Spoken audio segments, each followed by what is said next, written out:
Morning, everyone. We're going to be starting in the next 3 minutes.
morning, everyone.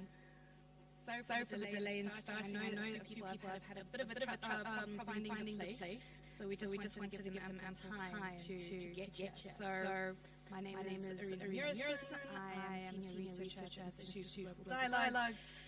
I'm manager on this program specifically, South Africa and the world, and it has been an absolute treat to engage, watch foreign policy, but to also be able to set discussion or agenda for the year.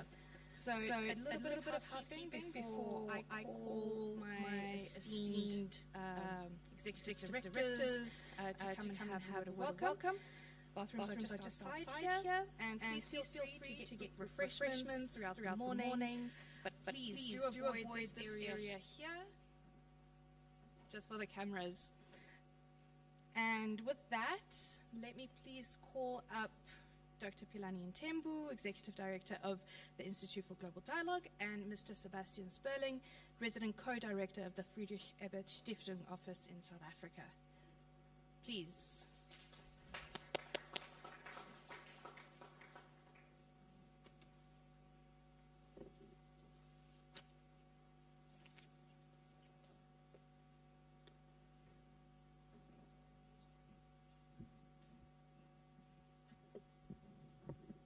Thank you very much, Arina. I hope I'm audible at the back. Colleagues, welcome to our annual event. Thanks, Sebastian. Welcome to our annual event, South Africa in the World, where we really try to understand in the year that has gone by where South Africa's place is in the world. I think it's been quite a challenging year. It's been quite a busy year on the diplomatic calendar. And I think this is now the platform where annually we invite colleagues from various institutions. I mean, we have people from government, multiple, obviously, departments from government, people from the private sector, universities, foundations. It's really, people coming with a rich background, both as practitioners, but also as researchers in the area of foreign policy, and trying to really understand, these linkages between what's happening domestically in South Africa and what's happening externally. For those who are attending our event for the first time, the Institute for Global Dialogue is an independent foreign policy think tank based in Tshwane, here in Pretoria. And we advance a balanced, relevant, and policy-oriented analysis, debate, and documentation of South Africa and Africa's global politics and diplomacy. Colleagues, we strive to promote a broader understanding of the role of foreign policy and diplomacy in the pursuit of national and international development goals. I think, colleagues, when we look at South Africa in the world, there's a few areas that we need to keep in mind that have happened in the past year that have really tested South African foreign policy in various levels. If we start in December last year, the ANC had its national conference. In the ANC's national conference, of course, international relations was one of the key areas. It then moved from the national conference to the January 8th statement, and then obviously to the Lekgotla and to the State of the Nation address. But what is important, I think, that has emerged in the past year is we've seen an elevation of international relations within the ANC, but also amongst opposition political parties. International relations is now not only a periphery issue in South Africa's national discourse, and I think this is important. Within the ANC itself, we saw a structural elevation within of international relations in various ways. Before, the ANC's head of international relations was not a member of the ANC's National Working Committee and was also not a member of the top 6 and top 7. Since December, the head of the ANC's international relations is a member of the top 7, but is also in the National Working Committee, which means on a day-to-day basis, in terms of managing the day-to-day work of the African National Congress, international relations is being discussed. Before, we normally, some of us in this room, would criticize the ANC for leaving international relations when the president spoke or when others spoke as the last paragraph. You know, once the president spoke about international relations, you knew that the speech is about to end. You know, so I think this has been important. But also amongst the opposition parties, international relations has been a growing factor. And I think, colleagues, this has been also quite important and enriches our national discourse. We've also seen cities and provinces also increasing their role in international relations. And there's been a few important trends that we're starting to see the effects of and decisions. So the Foreign Service Act is now, it was a bill, it is now an act. And that is really about professionalizing South Africa's diplomatic service. This is very important. In some of our research, we've seen there was a trend where you had about 70%, you know, of our heads of missions being, professional diplomats, and then over a period of about 10 years, that essentially flipped, where you had about, almost the inverse, right? So we are seeing the imperative from government to professionalize the foreign service. This is an important trend. You've also had an adoption and increasing discussions around the national interest framework document. It's not a national interest doctrine, it's not a national interest document, it's a framework. And that should tell you also that there's strong discussions around whether, South Africa should have adopted a national interest. For some, national interest is a dirty word. They don't want to use national interest. It has sort of reminds them of realist international relations. And it sort of doesn't fit with some of the values that have been espoused. But I think there's a growing realization that it is important for South Africa to articulate what is essentially the national interest and how should it pursue it. Some of the trends also, of course, that have tested South Africa's foreign policy have included the conflict in Ukraine. South Africa hosted the BRICS. We've just hosted the African Growth and Opportunity Act Forum. There's been important trends in the region, the elections in Zimbabwe, the ongoing issues in the north of Mozambique. But also we've got an election coming up next month in the Democratic Republic of Congo. Very important election. And these are all the areas, colleagues, that continue to test South African foreign policy. It's tried to play a balancing role. At times it gets it right, at times it gets it wrong.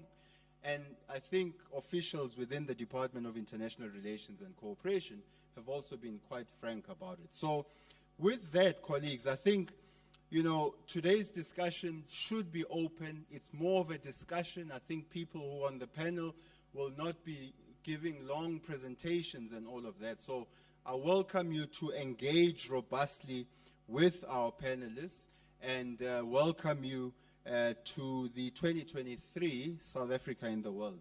Lastly, thank you very much, Arena, for leading our efforts from the side of IGD, and also thank you to the Friedrich-Ebert-Stiftung and Sebastian and the team for supporting this initiative. Thank you.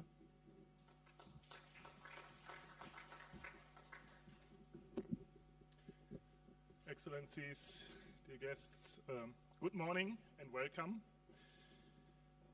Thank you so much for the kind words, Pilani. Foreign policy and international relations are far too important to be left to governments alone. That is a core promise of the now well-established South Africa in the World series, and the reason we have been supporting it over the years, to open spaces to debate foreign policy. A big thanks and congratulations to you, Pilani, Arena, and the whole team at IGD Today, once again, you brought together a very distinguished group of foreign policy, international relations experts and practitioners here in Pretoria. Thank you all for honoring our invitation. Such public expert dialogue is essential. Foreign policy is often precisely that discussion amongst experts, but as you said, Pilani, in the past year we've certainly seen a lot more public debate around South Africa's role in the world. And it's not far-fetched to believe that foreign policy and the discussion around it will play a role in the upcoming election campaign, and who knows, maybe even in possible coalition negotiations afterwards. All of which is welcome in a democracy. Such a central policy area definitely needs and deserves proper democratic deliberation. Our work as FES globally, as well as here in South Africa, also aims at involving some specific actors in this debate, particularly from the youth, the feminist, the trade union movements, to make sure their interests are reflected in national foreign policy, but also to support their agency, networking and alliance building on the international stage. The phrase international relations is too important to be left to governments alone, to us also means that it's to be less state-centric. To us as a non-governmental, social democratic internationalist organization, it also means building internationalism below the level of government. From that particular international perspective, allow me to highlight a couple of aspects that resonates, I think, with what you said, Pilani. Also outside of South Africa, there is certainly increasing interest in South Africa's foreign policy and its international relations. This is due to South Africa's strategic role on the global stage between the many different fora and clubs mentioned in your introduction, Pilani. South Africa being literally at the epicenter of huge geopolitical shifts that we are witnessing, moving from a more or less unipolar moment to an increasingly complex and multipolar world where the danger of a new bloc confrontation is looming. Yet the particular interest in South Africa is also due to the fact that within that current global turmoil, South Africa stands for certain values and ideas that are increasingly under pressure. Particularly as President Ramaphosa reiterated in his important address to the nation prior to the BRICS summit, an open, rules-based global system that does not depend on the exercise of power or unilateralism. There's popular support for this vision in South Africa, also for a strong United Nations, as shown in the latest global census opinion polls published by our colleagues of FES New York. In comparison with the other 14 countries polled in that, popular support for the UN remains particularly high in South Africa. For instance, 91% of respondents strongly or somewhat support the SDGs, while respondents also clearly state the need for institutional reform. Obviously, such a rules-based international order is currently under attack. Human rights, human lives, and our common humanities are under attack. They are under attack from imperial, right-wing, authoritarian, oppressive, illiberal, anti-feminist, racist, colonial, and extremist regimes, actors, movements, and terrorist groups in many corners of the globe. And no matter whether in Ukraine, in Israel, in Gaza, or the many other wars that get less international attention, we see unspeakable suffering. Women and children being taken hostage and killed, lives and livelihoods destroyed. We see dehumanization, hate, and gross violations of human rights and international law, to a point that leaves us somewhere between fury and despair. Yet in this particular moment, we believe it's also important for us to realize that the goal of a peaceful, just, and rules-based order is not only under attack from its obvious and outspoken antagonists. It equally faces an inherent crisis of credibility and legitimacy, as existing rules are seen neither truly fair nor applied equally. And in this, it seems a gap between what we refer to as the West and the global South currently seems to be widening at a worrying pace. One interesting finding of the global census data that I quoted earlier, whereas respondents of countries from the West see the battle around democracy as the primary cause for conflict globally, in South Africa, people put far more emphasis on inequality as a cause for conflict. And in times of war, we should remember that behind the current crisis of multilateralism, as well as the crisis of democracy, is a socio-economic crisis of global injustices and gross inequalities. Hence, the need for actors like the trade unions to bring social and economic justice onto the agenda to make sure global rules are truly just. Yet secondly, another long-standing grievance comes to the fore at the moment, that rules are not applied equally. Again, a perspective more prevalent in societies of the global South and only slowly sinking into the debates of within the West. And therefore, when we talk about priorities for the immediate future, those supporting the ideal of a rules-based order need to be ready to face the very difficult but much needed discussion about double standards. For this to be fruitful, this discussion, for international alliances and common ground to grow, we should resist the gross generalizations and simplifications, the misrepresentations, the self-righteousness and polarization that all too often characterize current debates. We won't have that debate on social media. We should rather choose the more difficult path to listen, acknowledge different positionalities and complexities, to differentiate, to also look beyond the level of the state, and enter into an honest discussion about the values that we deem foundational for our global order and how these values need to play out. As FES, with our global network, we remain committed to that cause and will continue to open spaces for such much needed dialogue nationally and internationally. Thank you very much.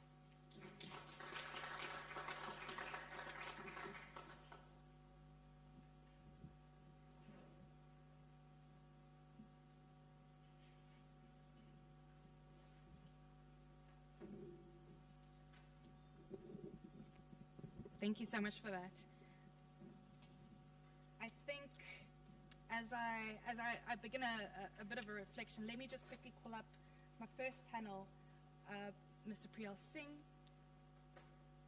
I don't know if it's Dr. or Ms. Jasmine Opperman, Ms. Faith Mabera, and Mr. Mikatekiso Kubai. If you can please come join me on stage.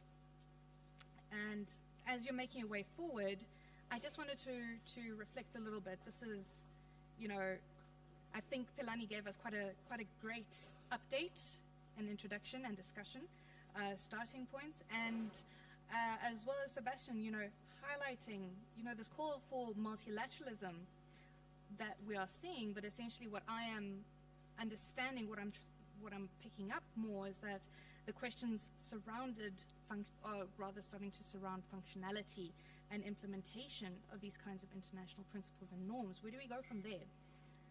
In addition to that, we are seeing a shrink of civic voice in terms of being included in this kind of discussion. In addition to that, you still have a growing preference for populist leaders, signaling this kind of immense frustration with leadership. So in this context, how does South Africa approach Africa as a priority? Is it okay? A little bit closer. Whoop. Sure. So how does South Africa approach Africa as a priority in this case?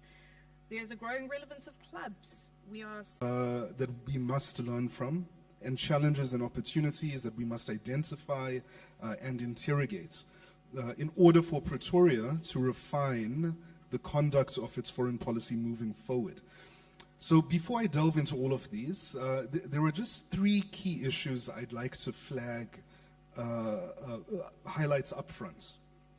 So firstly, this year has made it quite crystal clear that South Africa has an inescapable leadership role to play on the world stage.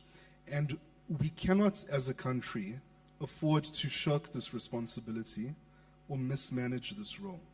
Secondly, and perhaps a little bit more controversially, we really need to have a serious and honest discussion on how South Africa's specific national interests not only converge, but also how our interests diverge from the interests of certain other African states or other countries from the global south. This is not a popular discussion, but I think it's something we need to have. We need to have an honest discussion on this. There is, of course, immense scope for the pursuit of common collective action on many pressing international issues, but we are not paying enough attention to what are our specific national interests as a country. And thirdly, we need to have a more transparent and robust discussion in good faith with factors from across the political spectrum in South Africa on where we effectively draw the line in our positioning and approaches to ongoing and emergent international conflicts and crises.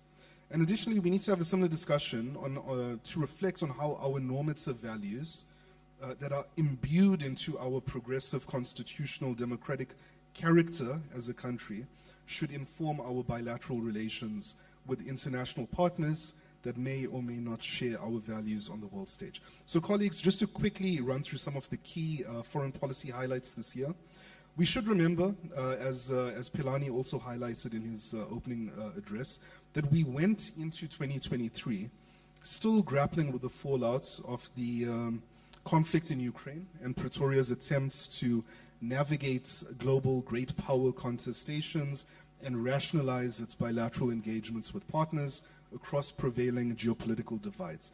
At the center of these efforts have been Pretoria's efforts to substantiate its policy of active non-alignment, which, to be fair, has seen some measure of success over the course of this year. However, there are still major glaring challenges which persist. These challenges were most evident, I think, around the hosting of the MOSI II trilateral naval exercise with Russia and China in February, in which the timing and the optics surrounding this exercise, which occurred on the one-year anniversary of the Russian invasion of Ukraine, cast quite a harsh light over Pretoria's relations, especially with its Western partners, and especially with Washington, which viewed the exercise quite clearly as a provocation and cause for a review of bilateral relations with Pretoria. These relations with Washington then reached a new low in May following accusations leveled against the South African government by the US ambassador relating to the Lady R docking in Simonstown in December last year. And the developments that followed this, which included a démarche, the establishment of an independent panel of inquiry, and also no further public presentation of evidence by the United States, did little to change the perceptions around this kind of fraught relationship between the United States and South Africa. However, and again, of course, going back to Philani and the opening remarks made, the recent conclusion of the 20th AGOA Forum in Johannesburg, which did result in calls for the extension of the agreement, certainly pointed to some important work that was done behind the scenes to salvage these bilateral relations between Washington and Pretoria. And of course, South Africa's diplomatic efforts to respond to the Russia-Ukraine conflict came to a head in June, we shouldn't forget, with the country unofficially leading the African peace mission to Kyiv and Moscow. And I think overall this mission was a clear success for Pretoria in showcasing our commitment and capability to play a direct and leading role toward a peaceful outcome of the conflict, while further reframing the optics surrounding African states as being not only interested in the material impact of the conflict, but also to establish establish the basis for ongoing dialogue, which is certainly needed as an alternative to continued military escalation. August, just quickly to touch on, of course, was the 15th BRICS Summit, arguably the most anticipated and closely monitored meeting of the diplomatic club since its inauguration. And of course, this meeting will be remembered as a critical juncture in the evolution toward a more multipolar world order. And South Africa will certainly be remembered as a leading actor that directed and facilitated this change. Beyond this, the summit was also a key site in determining South Africa's commitments to its international treaty obligations, let's not forget, as this concerned the eventual non-attendance of the Russian president following bilateral relations between Moscow and Pretoria around the margins of the peace mission to Kyiv and Moscow. Following the BRICS Summit, of course, we participated in the G20 in New Delhi, the 18th meeting. The summit was particularly noteworthy for the admission of the African Union as a new permanent member, and consequently, Pretoria now sits alone as the only African state representative, alongside the African Union, in the world's preeminent diplomatic club, bringing countries, of course, from the global south and north together to determine the trajectory of the global economic architecture. This is, again, another significant milestone in the evolution of this forum, which will determine the contours, as mentioned earlier again, of an emergent international order, and one in which Pretoria comfortably sits at the table amongst the leading world powers. So as I move towards concluding, these engagements are vital for South Africa, given the country's clear grievances with the current nature and structure of the global institutional order and its persistent calls for reform. These were, of course, echoed by President Ramaphosa at the 78th session of the General Assembly, in which special attention was paid to Africa's collective interests on the world stage. And this pressing need for global multilateral reform was again on full display in October, following the UN Security Council's failures to decisively act toward the cessation of hostilities between Hamas and Israel. This, of course, spurred into motion another UN General Assembly resolution as part of the 10th emergency special session focusing on the Israeli-Palestinian conflict. And, of course, that resolution was also sponsored by South Africa. So throughout all of these engagements, Arena, and I'll conclude in just 2 minutes, these engagements have certainly bolstered South Africa's stock on the world stage. There's much greater attention that's being paid now to Pretoria's rhetoric, actions, positioning on a range of issues that impact the trajectory and nature of global order. But, there are still very glaring challenges at play relating to the coherence of South African foreign policy across the different arms of government, across the political spectrum more broadly. And, just moving forward, I'll just conclude with just 3 bullet points on, what we need to do moving forward. Firstly, we need to pay much greater attention or more critically interrogate how Pretoria can best sustain and strengthen its relations with international partners across prevailing geopolitical divides. We need to pay much more attention to how we can effectively reconcile the international policy positions of course, the ruling African National Congress and other major domestic political actors, constituencies responsible for our foreign policy. We need to also focus on how we can manage the trade-off between the credibility that we attach to institutionalized responses to conflict and crises versus the perceived effectiveness that is attached to more unilateral actions and direct policy making, especially when this relates to conflicts and crises.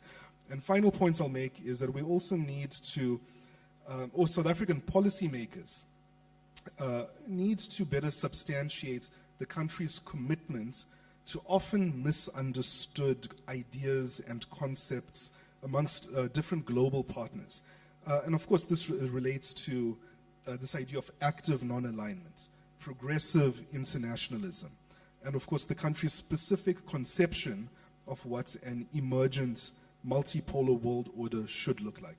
So I'll conclude there. Thanks. Thank you so much for that, Priya.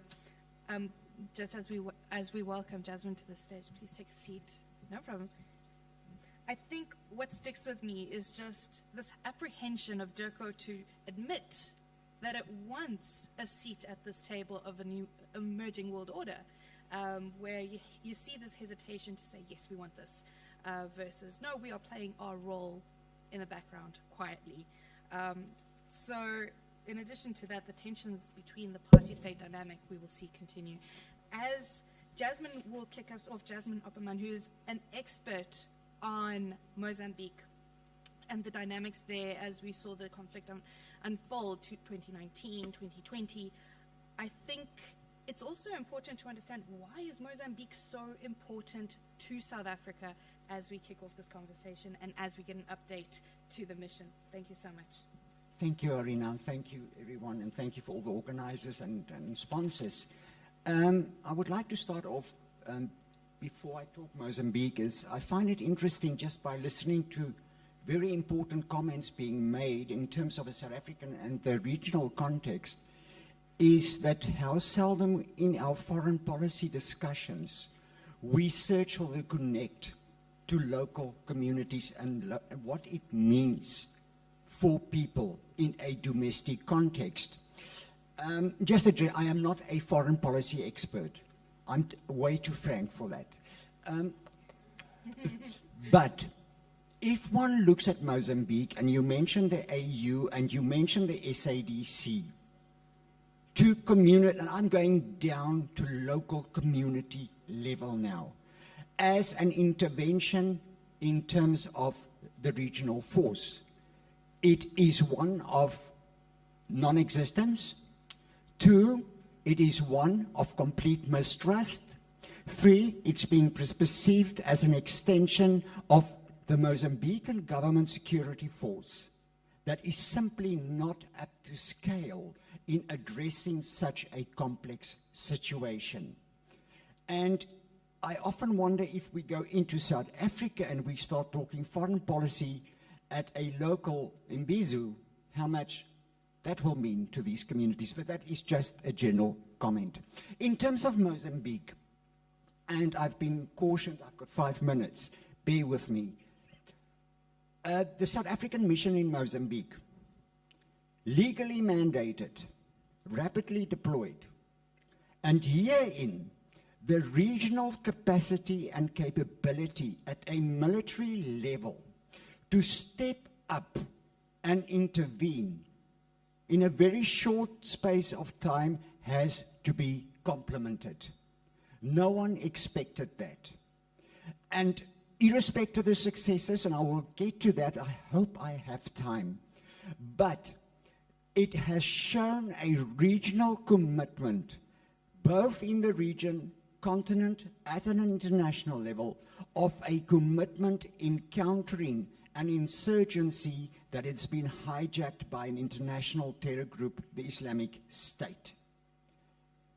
And that, yes, can be debated on what actually gaslighted this intervention. Was it actually the insurgency, or was it Rwanda's deployment in Mocimboa de Praia and the bilateral agreement with the government and the concern that there is a country outside the region that is dealing with a problem that should actually be handled at a regional level? I do think that the Rwanda deployment triggered the quick manner it was done.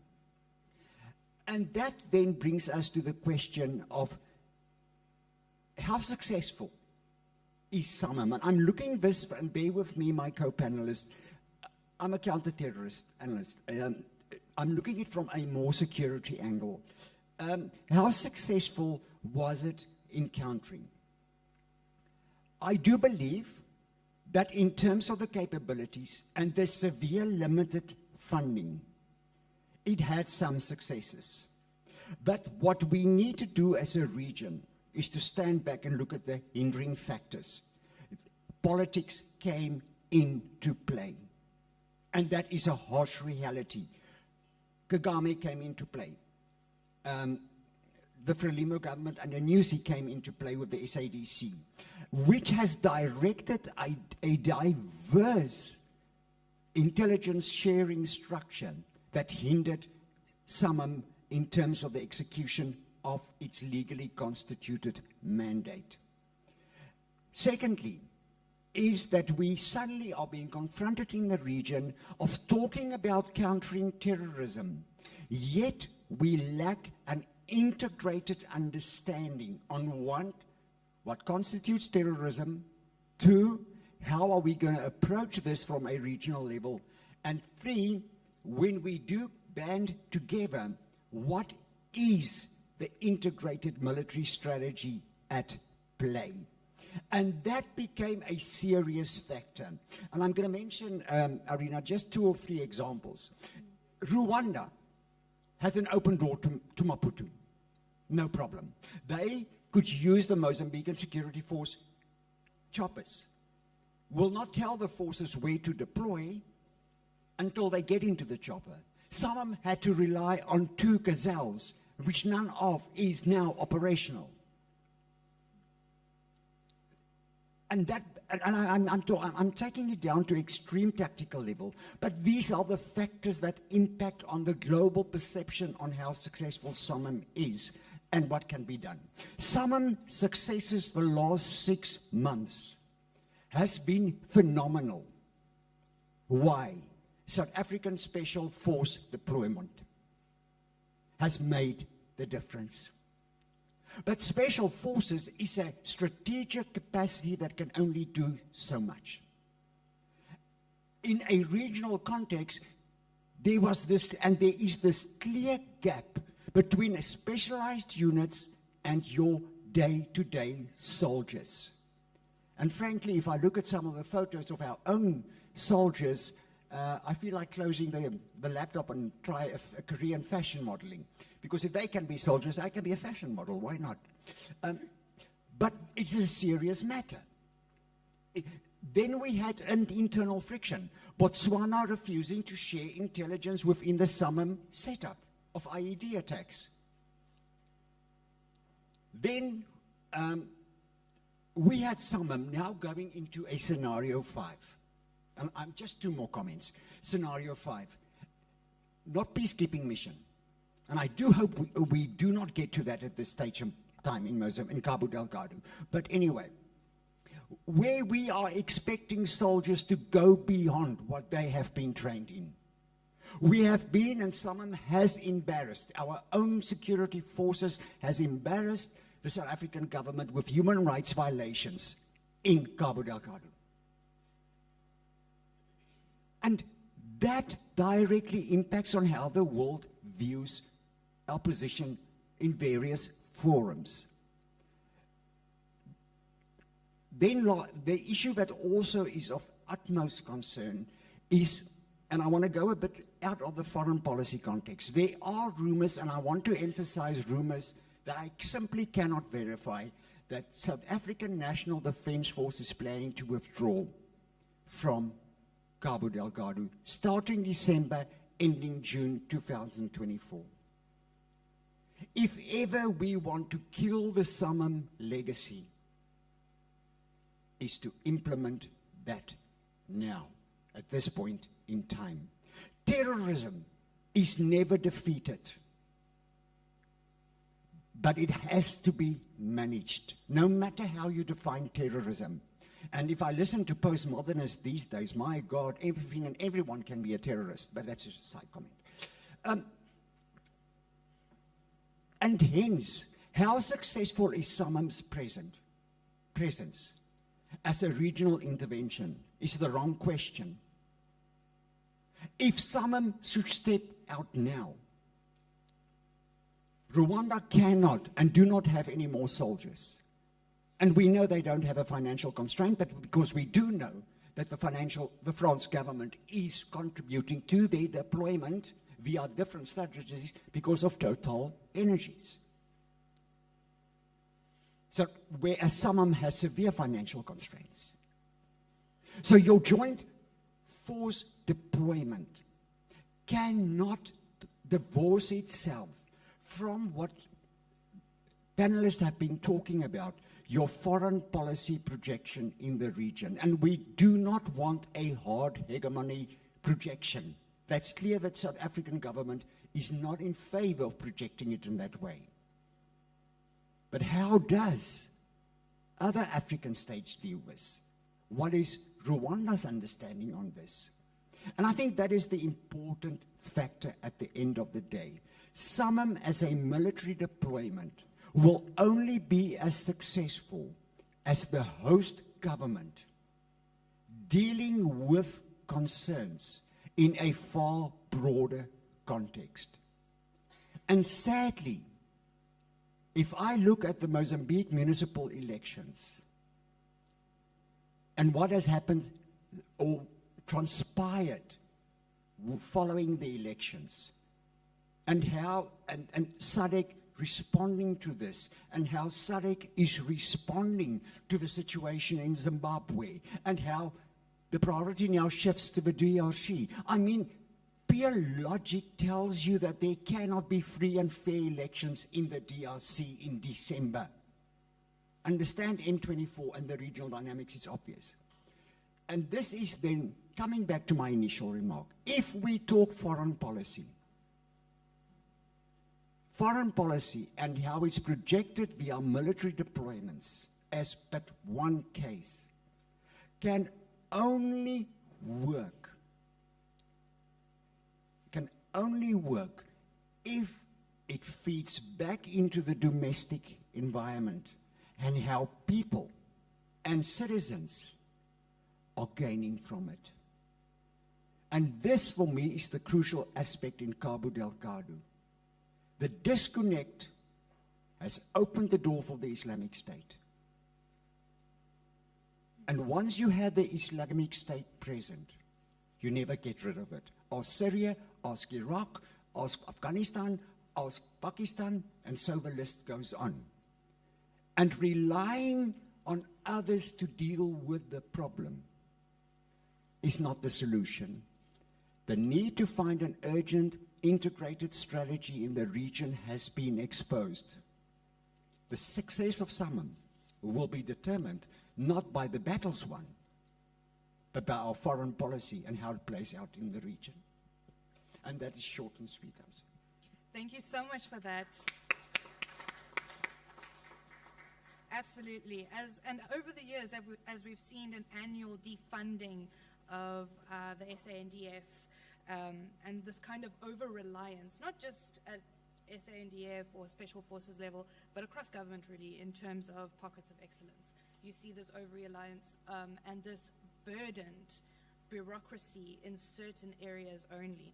But with that, let me just hand over quickly to Faith to take us away in terms of just reflecting on South Africa's positioning on East African dynamics and perhaps moving to the DRC as well. Sorry, I know that's a tall order, but let's keep it 5 minutes. Thanks, Arina. And I want to piggyback off something Jasmine said, because my approach in talking about, you say East African dynamics, but I want to frame it around the African agenda as a key tenet of South Africa's foreign policy, which by extension then feeds into some of what Jasmine talked about. And I like the way she talked about she prefers the term terrorism. I maybe nudge more towards the extremism label. I mean, tomato. But it's important because why I'm bringing up the extremism angle is because there's a very interesting discussion to be had, just off of her points, whether there's been sufficient cross-pollination and sharing of ideas between the larger regional and sub-regional experience in the Sahel, given what's happening with what's happening in Cabo Delgado. So is Southern Africa as a region taking and internalizing some of the lessons that their own African counterparts and external partners have been grappling with in the Sahel? I think I'm going to leave it there, just food for thought that I thought I should put out there. So very quickly, I'm going to talk about the main East African, Central Africa region, if you will, Horn of Africa. I'm going to touch specifically on Ethiopia very, very quickly, a bit of the DRC, and then I'll wrap up with some observations. I'm starting with Ethiopia because it's the most, I want to say, the latest development vis-a-vis South Africa's foreign policy. When you look at the fact that we've just celebrated at the beginning of November the 1-year anniversary of the cessation of hostilities agreement that was signed here in Pretoria. This, of course, was facilitated under the auspices of the AU. Key notables that were part of the mediation team include former Nigerian President Obasanjo. You also had former Kenyan President Kenyatta and the former Deputy President of South Africa, Phumzile Mlambo-Ngcuka. So this was important because key tenets of that agreement and the question that we're now looking at 1 year later, how has it progressed so far? Some of the key tenets of the cessation of hostilities agreement included specifically, as the name implies, the cessation of hostilities on the ground between the 2-year war that sort of embroiled the federal government of Ethiopia versus the Tigray Regions Liberation Front, the TPLF. And another key aspect was disarmament, demobilization, and reintegration, known by its acronym DDR, which is also part of the key element of the continuum that the UN also puts forward in terms of addressing once a civil war is ended. So that was another element. In addition to that, obviously, restoration of services and the establishment of a restoration of federal authority in Tigray and the establishment of an interim regional organization. So this set in motion a critical transition period for Ethiopia. So we saw the implementation deal signed in Nairobi shortly thereafter. It actually came as early as within December of last year. And then as of March this year, we saw the establishment of the Tigray Interim Regional Administration. In May, we saw the monitoring and verification and compliance mechanism that was largely spearheaded by the AU as well as the sub-regional bodies, saying that they could effectively confirm on the ground that indeed the DDR process had commenced. So these are some of positive signals that indeed the elements of that agreement that are in motion. But in saying that, I just want to maybe insert here a dose of reality and temper a bit of cautious optimism. So yes, there's pivotal elements that are on track, but there's still outstanding issues, key of which is the withdrawal of non-government forces. And here we were speaking specifically the Amharan special forces that fought alongside the Ethiopian government, and also the issue of the Eritrean troops on the ground. Added to that is the very emotive but also potentially explosive issue of contested land claims. So this annexation of territories, Amhara-occupied territories in Ethiopia, that has also remained unresolved. And in fact, it's created a tinderbox for further conflict. Now, quick snapshot of just the happenings on the Ethiopian security and political landscape. I think it's important here to mention this phenomenon. Some people would call it intercommunal conflicts that also occur alongside clashes, low-intensity violence with government forces, right? But I sort of put them under the label of micro-conflict. That is a persistent factor on the Ethiopian landscape. So chief of this is Amhara. Amhara is the latest flare-up in terms of violence. In fact, as early as August, we saw the federal government imposing a state of emergency. This is because the Fano militia group had sort of begun skirmishes with the federal government. They'd taken over a dozen districts in Amhara territory, and their core grievance essentially was that, remember back to the question of transition period, part of the agreement was that the federal government would actually begin to incorporate all regional forces. So the Fano militia felt that the disbandment of their own special forces was contrary to their own interests. They felt that the government was purposely weakening their position, and hence they launched this offensive. And also another interesting thing that I want to raise regarding the Amhara element is that, yes, you have the Fano militia fighting against the federal government, but they also were fueled by the very issue that I've mentioned, the question of the contested lands. What do you do with the Wolkite Raya zone, so-called western and southern Tigray zones that they also staked a claim to alongside the Tigrayan elements? So that issue of territory is also important because it's also fueled the skirmishes. Very quickly, I'm also going to move to a counterpart to that violence, which is the Oromia region. Violence in the Oromia region is one that has been long running. It's gone on for decades. It's parallel to the Amhara violence because, yes, there's the element of lands. There's deep-seated ethnic animosities that run alongside. But I think the Oromia violence particularly is interesting because it's being perpetrated by the Oromo Liberation Army, which is a militant splinter group from the OLF. They broke off in 2018. Their key grievance was that despite being Ethiopia's largest population group, they felt effectively politically and economically marginalized from the federal government. So this idea of pushing against marginalization, but at the same time you're fighting against an Abiy-led regime that was almost set on this idea of sort of reconfiguring the ethnic federalist movement. So this idea of bringing back a more centralized state, and they begin to feed some of those dynamics into the state. They were not, as I'm alluding to, they were not in favor of that development. So these are some of the drivers that have sort of propagated the violence.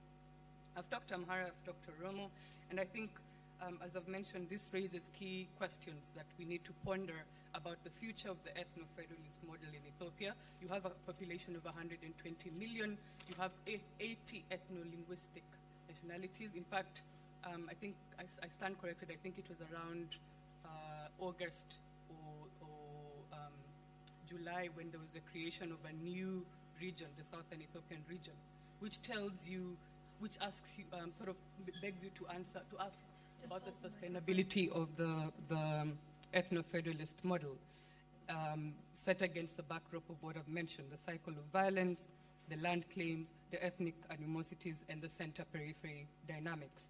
So this leaves us with a very precarious security situation in Ethiopia. Added to that, a very flawed transitional justice, which I think is another elephant in the room. The flawed transitional justice process sort of came to a head last month. And I say it came to a head because we saw the disbandment of the international human rights Ethiopian experts that was set up by the UN. That commission was disbanded and the mandate was not renewed. This was a commission that had been set up by the Human Rights Council to actually investigate atrocities in the aftermath from the onset of the Tigrayan war up until their mandate expired. And obviously they cited, and the reports were very damning because they highlighted the atrocity risk in Ethiopia, the fact that atrocities were committed by all participants in that conflict. But it again raises the question of accountability that is sort of hanging in the air. Very quickly to DRC, apologize if I'm taking too long, but I think it's important to bring it up. So the main sort of, I want to say, key point that DRC question here in this particular context revolves around is the M23 resurgence in November 2021, which sort of occurred. The epicenter was North Kivu province and its surrounding vicinity and territories. This particular development again inflamed long-standing regional tensions, particularly between Kinshasa and Kigali. On the diplomatic front, to resolve this, we've seen a couple of initiatives, most notably the East African process, which is led by Nairobi, which sort of brought together all the various armed groups, but interestingly, M23 decided to excuse themselves from this particular participation, so it raises the question of how effective is that process. But at the same time, also, you have a process led by the International Conference of the Great Lakes region, which one can argue is a more political process-driven initiative. And at its core, it wanted to actually try and diffuse tensions between Kinshasa and Kigali, in addition to perhaps acting as a parallel track alongside the Nairobi effort. We also saw the deployment of East African regional forces in April 2022 with the mandate to contain and defeat negative forces in Eastern DRC. What has happened since then?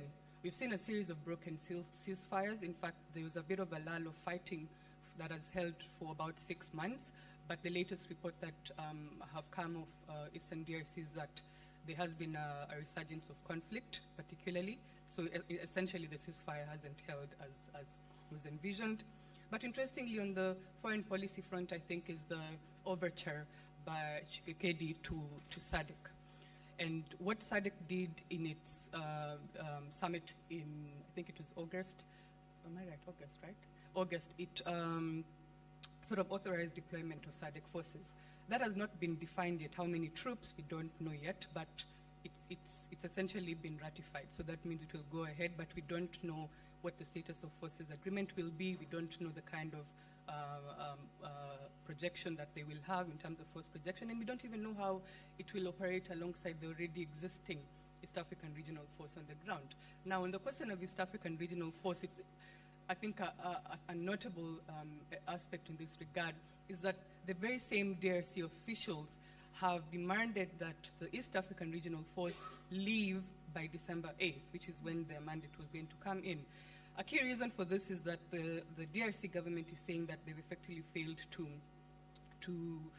sort of meet the obligations as far as the political imperative was, and they're being seen as more sympathetic towards the M23 group. The fact that they've not been able to stop the M23 from blocking the pre-cantonment process in the various affected territories means that that question of the relationship between some members of the East African Regional Force and the M23 has been brought into question. So that's part of the reason. Others would argue that there's a very self-interested notion here of why suddenly Kinshasa wants A, the MONUSCO force out, B, East African force out. Some have argued that are we probably seeing the makings of a broader regional war at play in light of the tensions between Kinshasa and Kigali. I think that's left to be seen, and it's also very shaky dynamics as to just the level of preparedness on the ground in light of the elections in 2023. I think I'm going to leave it there, Arena, and it raises very interesting questions about UN peacekeeping. This idea that the UN peacekeeping perhaps has not only a perception problem in the DRC, but it also raises questions that touch to the very heart of UN peacekeeping, questions about consent, impartiality, and non-use of force, and also what happens after. This privileging of the securitized approach, the fact that MONUSCO, yes, has quite a broad mandate, but one can argue it's tended to focus more on the military aspects of its mandate and sort of put the more civilian and political elements on the back burner. And this has contributed to the deteriorating security situation that we have in the DRC. So it raises interesting questions about that, but also Tshisekedi's overture to SADC.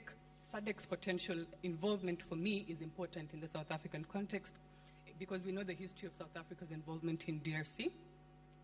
And it raises the question as to whether was South Africa perhaps behind that effort of lobbying for a SADC deployment to try and sort of reanimate its peace diplomacy role in the DRC, sort of cementing its role as a regional security stakeholder. And this circles back to Jasmine's argument. Pretoria as a regional leader, Pretoria as a security actor in the region broadly, whether it has enough not only capacity and goodwill, but also a very adept realization of how strategy meets tactics and essentially sort of dovetail in the implementation of foreign policy. Are they working in silos is what I'm asking essentially. Yeah. Thank you so much for that, Faith.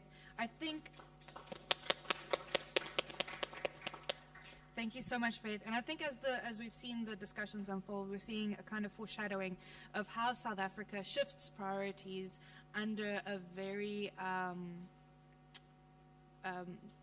limited kind of resource perspective that we can take to it.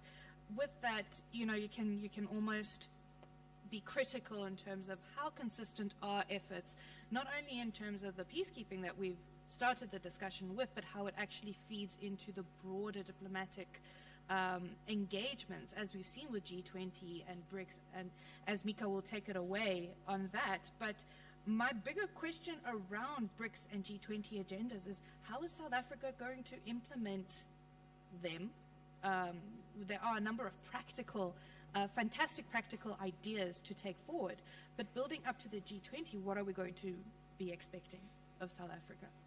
Thanks, Mika.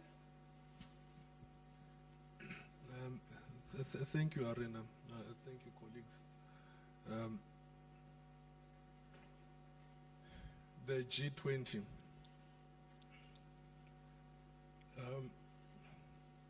I'm a bit of a pessimist, cautious pessimist, because at the start of the year, in January, in India, researchers gathered, to look at what sort of development model, what sort of development paradigm, what sort of new ways of achieving development are needed, what is possible, what isn't, what kind of monies are needed, where these monies will be coming from, and how they would be mobilized and organized, and so on. Now, yeah, there have been some interesting developments, both in the G20 and at the BRICS summit, in this regard. But there are also some serious concerns in my view. The world still has not answered the question: where is the money going to come from, to finance the $4 trillion annual need, of investment, to tackle the challenges of not just the just transition, but climate change broadly. And where is Africa going to get such monies for at least a share of that money for its needs? And these are some of the difficult questions that South Africa and Africa have to deal with. There's questions of how to mobilize domestic local resources as well for development spend, investment spend, in infrastructure, and that sort of thing. But not very much is happening on that score, despite efforts of the African Development Bank and others.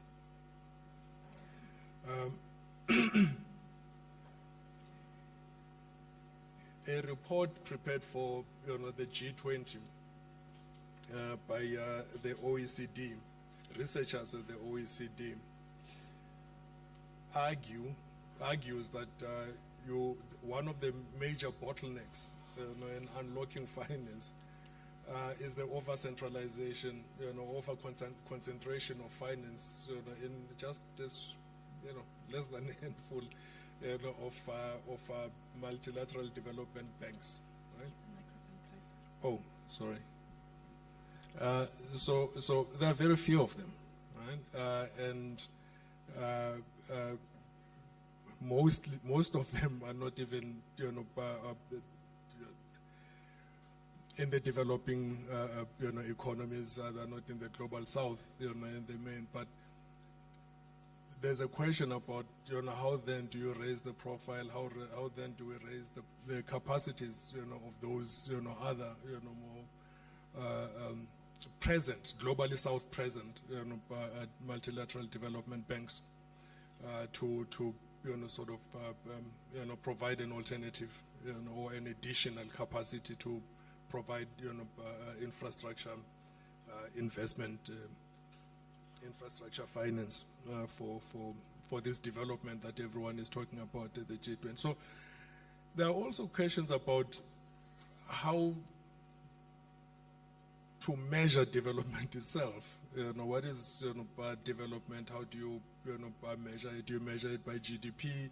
Do you measure it by the outcomes of whatever interventions that are deployed, whether be it financial or other? And I notice an increasing acceptance, at least, or at the very least, some sort of acknowledgement, that something has to change. The system has to change. Methodology has to change a bit. To consider, the actual outcomes. The lived reality change. In the lived realities of people. As a significant measure. Of what development actually is. Not just the numbers. That economists. Put together, here and there, but on actual, tangible, everyday change in living reality, and so on. We might actually speak to some of the issues that colleagues were raising on security. I mean, if people are unhappy and miserable, if people are perpetually poor, those are not very good conditions for stability and so on.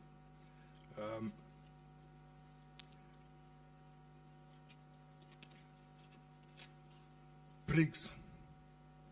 There's a lot more, of course, on the G20 as well. But I'm a little hesitant, to go into, further detail. There's a Think 20 summit, in just about 2 weeks, to look at the way forward for the G20. The declarations, G20 declaration and all of the commitments that have been made and so on, what the way forward, will actually be, especially on things such as, mobilization of finance in, local currency and so on. So there's a lot, happening there. A lot of commitments have been made. But the actual practical, implementation, is yet to be worked out, on all of them. But there are some positives, nonetheless. Recognition of the realities of the Global South, the role of the Global South, those are some of the more notable developments, coming out of the G20. BRICS, shares some similar, positions, as the G20 may. I don't know if it's perhaps because an IPSA country, a BRICS member, was hosting the G20, and that the next G20 will be hosted by another IPSA country, and followed by another IPSA country after that. But some of the interesting developments there. Both the G20 and BRICS, seem to share, at least, even if tacit, but some level of, acceptance, that, the global financial architecture, has to, change, somewhat. Both, structures, are concerned, about the pace at which, and the amounts, of investment spent, in development, in infrastructure, in the main. And of particular concern, is if you're talking about, the development and, what development will look like in the future, the conversations about green development, need to be financed. Right? It's, a well-known, well-established, a challenge, that developing economies have. They simply just do not have enough money, to fund, just transition, to fund, alternative energy, development. They do not have that money. The G20, acknowledges that, so does BRICS, acknowledge that as well. Now, one of the challenges was, of course, again, as I stated earlier, where will this money come from? The whole world needs this money. In fact, I tend to notice now that, it seems it's actually not only the Global South anymore, or developing economies, that need, by infrastructure spend, infrastructure investment. I think even in developing economies, there's, a bit of a need, for spend, especially on outdated infrastructure, aging infrastructure, and that sort of thing. The expansion of BRICS, has, in fact, you're right, Priel. I mean, look, this has been a bumper year, diplomatic year for South Africa, and for the BRICS. There's, been a domination of what BRICS is going to do next in discourse, right? whether be it a BRICS currency, whether be it a payment system, trade in local currencies, intra-BRICS trade, deeper integration of the BRICS economies, and so on and so forth, and of course including an expansion, and as it happened, there is an expansion. There has been an expansion, not the last expansion, but there has been an expansion. It's a very significant one. If we heard earlier, about some of the tensions in the relations, South Africa's relations, for instance, with the U.S. South Africa, is now in a BRICS plus, bloc, with countries such as Iran.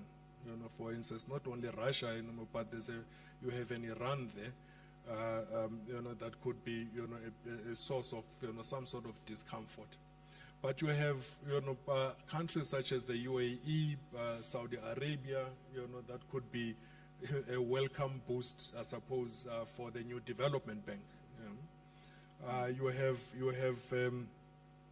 in Ethiopia and Egypt, that increase an African presence, in the BRICS bloc as well, and as does Argentina, and its role in South American political economy present, as well in the BRICS bloc. So there's something interesting and I suppose positive for the BRICS, in that regard.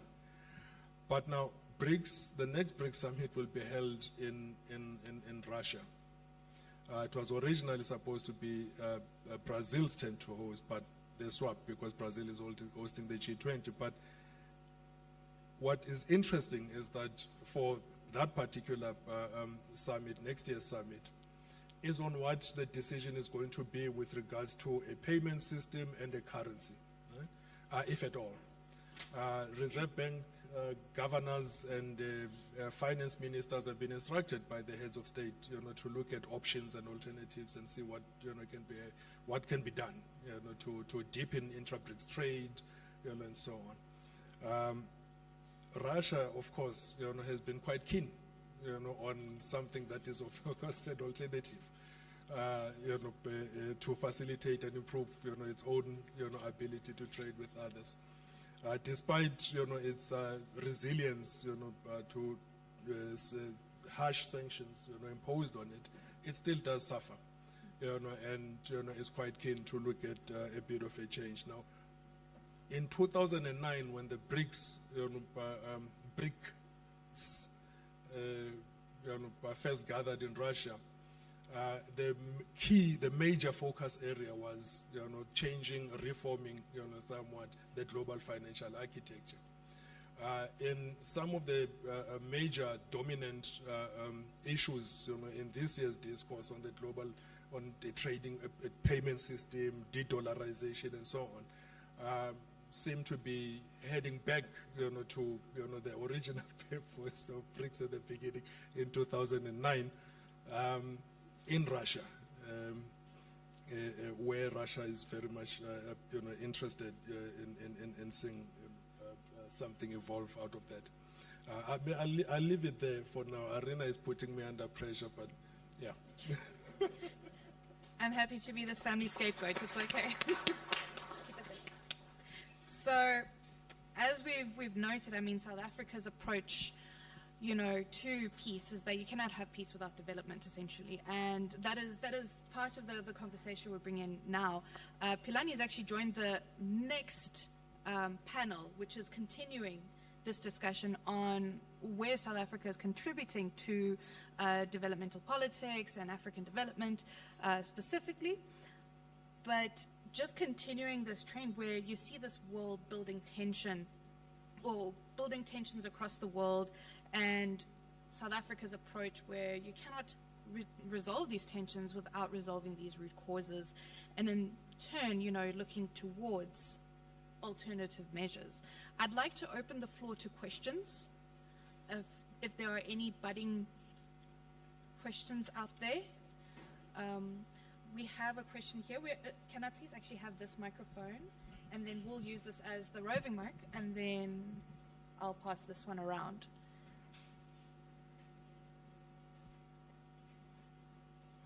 So So I've noted ma'am in the middle there. We'll take about 3 questions and then we'll go to the panel and then we'll go across. In the middle here and then in the middle again. Okay.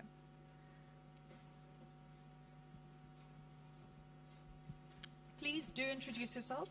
Please do say where you're from and where your question is directed. Otherwise, the whole panel will attempt it. Okay. So my name is Tana Makhoka.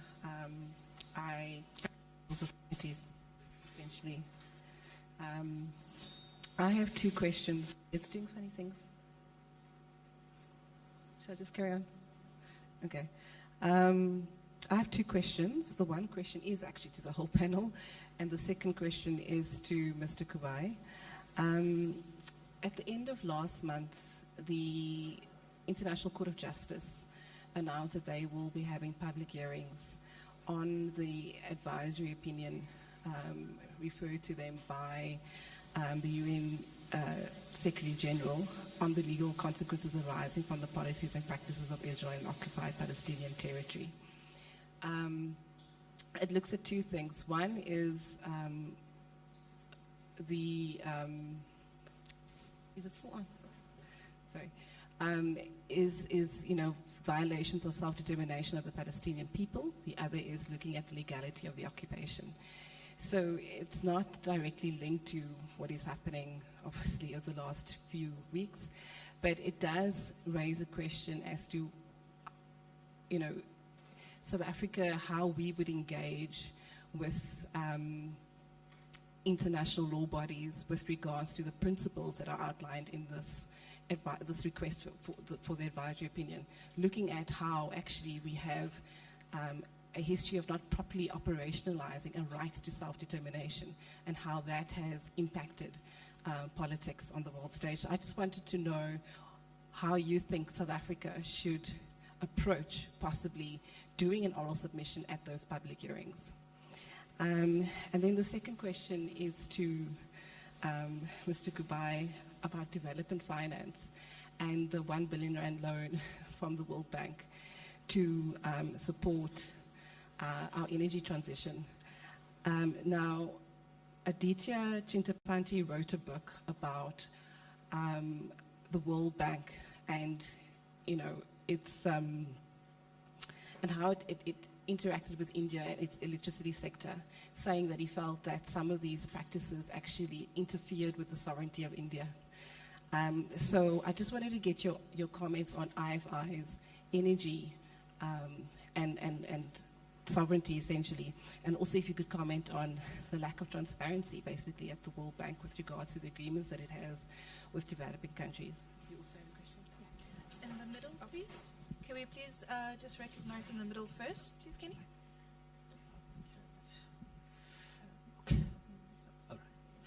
Thank you.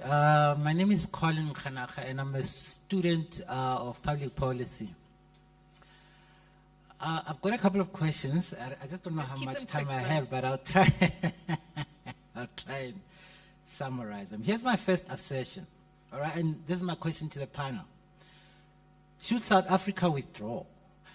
And by withdrawal, I mean, to a specific point of conflict resolution and territorial discourse, because I do feel like South Africa has been given some honorary doctorate and it's still a first-year student, So I don't know whether between the panel, have you ever heard of this in the corridors that South Africa should somewhat withdraw, not entirely withdraw but then withdraw at certain levels and recede to its domestic issues and try and resolve some of its domestic diplomacy issues before it goes to the level that it's trying to participate at.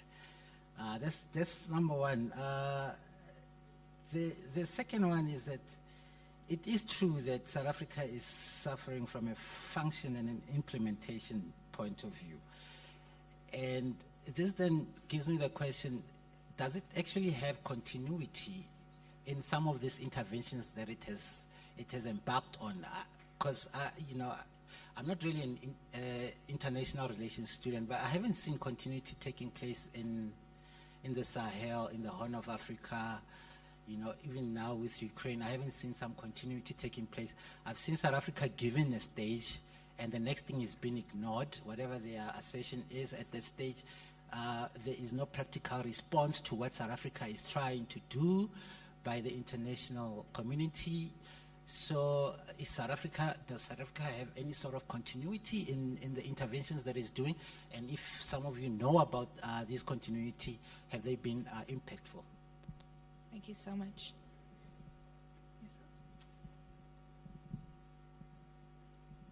Thank you so much. I'm João Bimbato from the Embassy of Brazil. It's just a quick question. At the beginning of the event, someone spoke about the division between the West and the global South, that this division has been increasing. But at the beginning of the week, the Minister of Foreign Affairs of Ukraine, Dmytro Kuleba, he was very critical of this idea of West and global South. And it seemed to me that he very subtly criticized South Africa for its, quotation marks, double standards on the international scene. So I'd like some comments from the panelists, whoever would be willing to speak to that. I would really appreciate it, especially this part of the global South versus West. And also, I mean, if possible, if I understood correctly, that he was actually criticizing South Africa's stance as double standards. Thank you. Thank you so much for that. As we've got one microphone, I think let's let's let the panel answer, and then we'll go back to the floor. I was going to pass it. Okay, let's go around this way. Can we start with Jasmine? You want to start that side? Okay. Kenny, maybe I think let's come this way actually. Thanks. I'll be very brief. Maybe I'll start with the last question. I was actually in Rio 2 weeks ago, and it's I don't know if the word is serendipitous, but Brazil, a lot of the think tanks from Brazil and also some of the government officials from Brazil were fiercely debating this question about what constitutes the global South, what constitutes the West, and Brazil's kind of own identity crisis, because 50% of the population would identify as we are a Western country, whereas 50% would say we're from the global South. So I found that, this debates on the global South and the West is something that is going to organically evolve, I think, in directions that none of us can really predict. Some countries are going to identify with these labels and terms to suit their own particular interests. I think South Africa very clearly falls in the camp that we are a country firmly committed, situated and committed to pursuing a global South agenda beyond anything else. And the issue around double standards, I think, is probably the most important question of our time when it comes to international issues, because the whole debate about the nature, the trajectory of an emergent international system, what will be the normative values that will define and underpin this new emergent international system, will all be determined over these contestations relating to double standards right now. And I think South Africa is at the forefront of that debate, good and bad. I don't want to get into the weeds of some of these issues right now because we'll be here all day, but certainly we can look at South Africa's approach to the conflict in the Middle East between Hamas and Israel versus South Africa's approach to the Russian invasion of Ukraine. And I think it's something we should interrogate as think tanks, as academics in South Africa. We should have this conversation with our the colleagues from the ruling party, from the Department of International Relations, because there's something there. There's definitely things that we need to interrogate with Western countries and how they approach Israel-Palestine versus Russia-Ukraine. And there's some things we need to interrogate from our own perspective in the global south as to how we approach these issues and how all of this relates to questions relating to normative values, fundamental values of, that should underpin an emergent international system. I'll conclude there. Sorry, maybe one final point on the continuity in South Africa's engagements. There is continuity. Certainly there is elements of continuity in South Africa's engagements. I'll encourage you maybe just to read the annual reports of DIRCO that they publish at the end of every year. Very boring reports, but certainly when it comes to African agenda, Global South agenda, there is elements of continuity there. In the yearbook, yes. So I wouldn't cut South Africa too short. We do, as much as we like to criticize the governments and DIRCO and the rest of it, there is a sophisticated foreign policy there that has elements of continuity that does, of course, break here and there depending on different situations as they arise on a yearly basis. But certainly there's more continuity than there isn't in South Africa's foreign policy. Okay, I think that question has been addressed, and like I was saying, in addition to DIRCO, there's also the South African government tier book that sort of charts various contributions and engagement by not only South Africa's foreign policy enterprise, but also largely how policy has sort of progressed. So that's another source that you can look at. But even then, in terms of self-promotion, if you want to look at continuity, look at the publications of South Africa's foreign policy in review, year 1 to year 4. And within it's huge volumes, yes, but even then we, as researchers, go to great lengths to identify those patterns of continuity and change. So I think it's a bit of an unfair accusation to say that there hasn't been continuity. There has been continuity. It's just that the devil is in the detail. I'll attempt to answer the question about West versus rest, significance of, or insignificance, as some would argue, of this label of Global South. This touch on the issues of what we conceive order or international order as. And here I'm speaking from, some would say, the English school, elements about, this is for IR nerds. The question about order implicitly linked leads us to ask about institutions on one hand and structures, and how those two engage in formulating a particular order at a time. The actors therein, the polarity question is also important. So to an extent, I could see where Minister Kuleba was coming from in terms of talking about separating and not necessarily latching onto the idea of West versus rest, but I disagree with him to a point, in the sense that it's well and good to frame the larger debate around, yes, progressive notions about humanity, common humanity. I totally get that from a sort of cosmopolitan point of view. But on the other hand, there's the very issues that need to be tackled, the question of realpolitik, the question of structural power, which is what those of us who consider ourselves in the Global South have really been pushing for. Structural power, by its definition, is the idea of the capacity to actually dictate the terms of the agenda, to set the agenda. This speaks to the heart of what BRICS, for instance, has been pushing for, what the representatives of the G20, particularly the African representatives, have also been pushing for. So this reconfiguration of structural power in a very skewed global order, I think, is where I sort of tend to part ways with him in that regard. So you can't, the West versus the rest dynamic often comes when there is contradictions in some of the foreign policy elements pursued by South Africa as a middle power, some would say an awkward power, and various other middle power countries, those who fit into that criterion of middle power, some of the inconsistencies and contradictions that are sort of played out in challenging what they perceive as injustices, inequalities, a lack of legitimacy, the question of representation. That's where the debate becomes more acute about the West versus the rest. So I'll leave it there, but I think you get my point about that debate centering around order. Are we receptive to a change in international order, even though we are uncertain of the future and the state of that particular order? Or are we sort of willing to engage on the contours of what the coming, some would say, multi-order world would look like? The question about foreign policy also is important, because we are here discussing foreign policy, and I would urge you to go back, even though you're not students of IR, some of you, but ultimately it speaks to the question of what foreign policy is.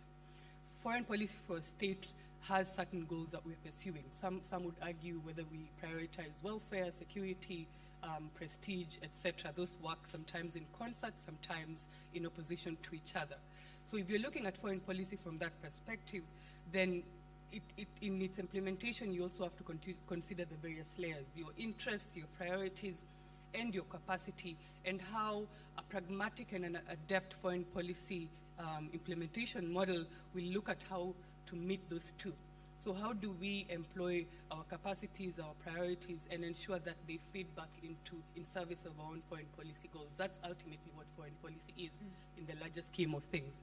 I think I've answered the two questions. I don't remember. The ICJ one.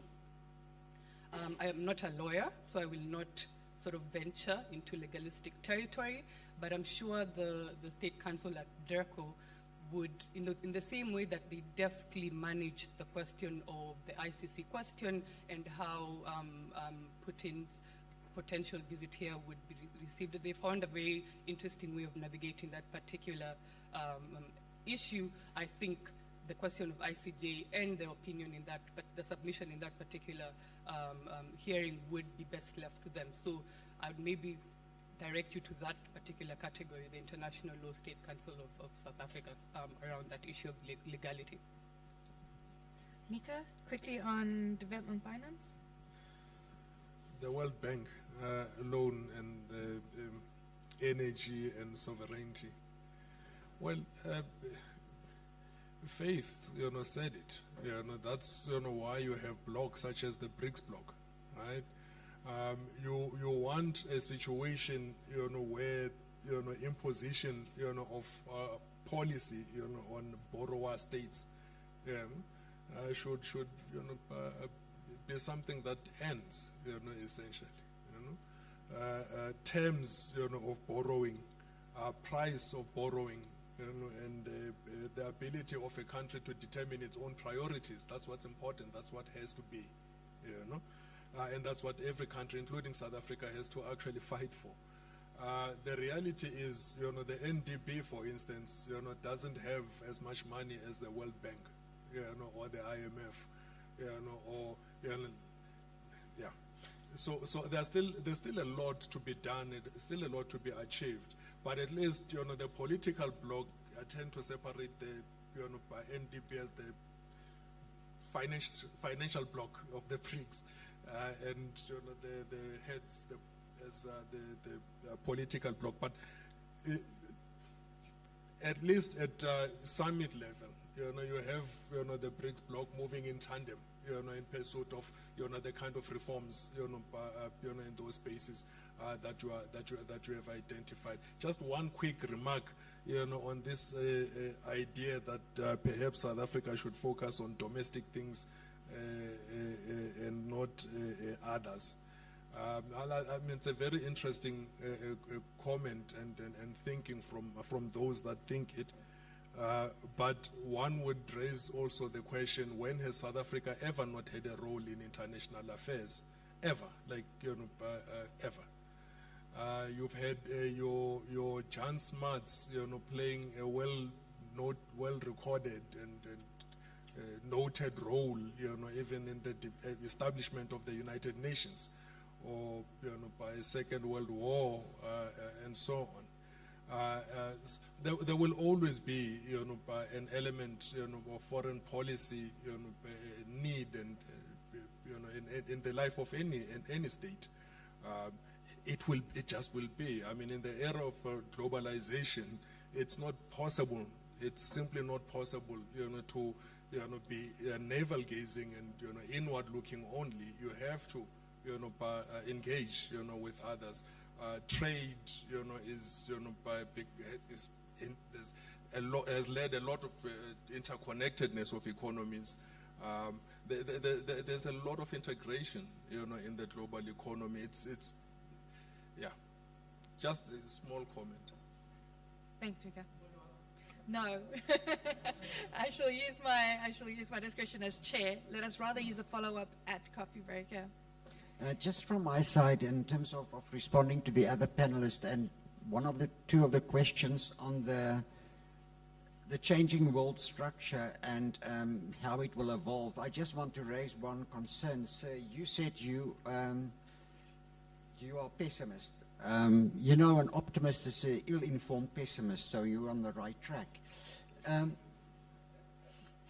The concern with what is happening internationally, and again I'm emphasizing it's just as I am studying terrorism, extremism, low-intensity conflict and political violence, and looking at these structures, one gets a sense that the search for a new world order, although not being denied, is in response to an antagonist perception by certain role players.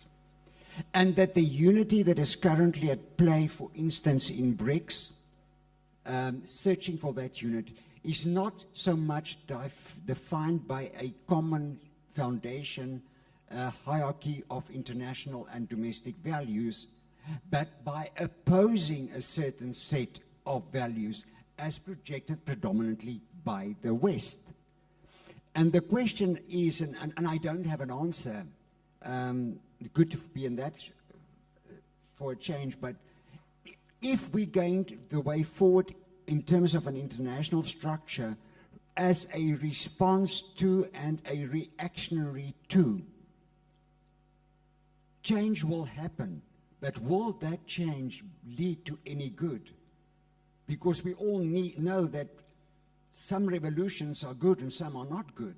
And the new world order, however it will look like, for as long as it's reactive, I'm afraid will just open the doors for more and more extremist groups to come to the fore and at play. But this is just a mere observation and not as a foreign policy expert. It's merely from a terrorism perspective that I'm viewing it. Thank you so much for that. I know there are more questions in the audience, but we are going over time in this panel. I do want to give you 5 minutes just to have a bit of a stretch, grab a snack, and we return for the next panel. But let's engage each other during the break on these questions that you have outstanding. We're going to have a quick 5-minute break. 5 minutes. I'm going to be chasing everyone after 5 minutes. We've sketched out the international, or how South Africa is navigating these kinds of priorities. And in the next session, we're really focusing on how the domestic becomes international. We're looking at the elections and how this really impacts South Africa's international relations. Please feel free, and then we'll see you back in 5 minutes. Thanks.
earlier, that in looking at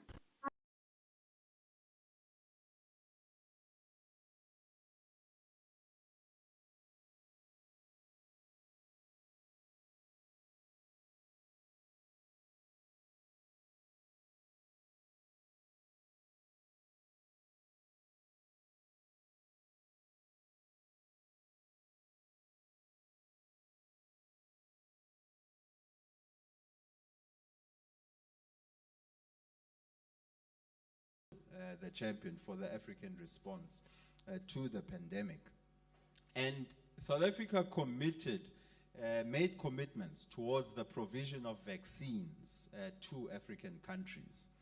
There was an approval, if many of you or some of you who will be familiar with how the African Renaissance Fund works, you need both the approval of Treasury and the Department of International Relations and Cooperation, to sign off on projects. There's an advisory committee there which takes certain projects, to the departments, and they evaluate those projects. So it's largely demand driven, how these funds are actually dispersed.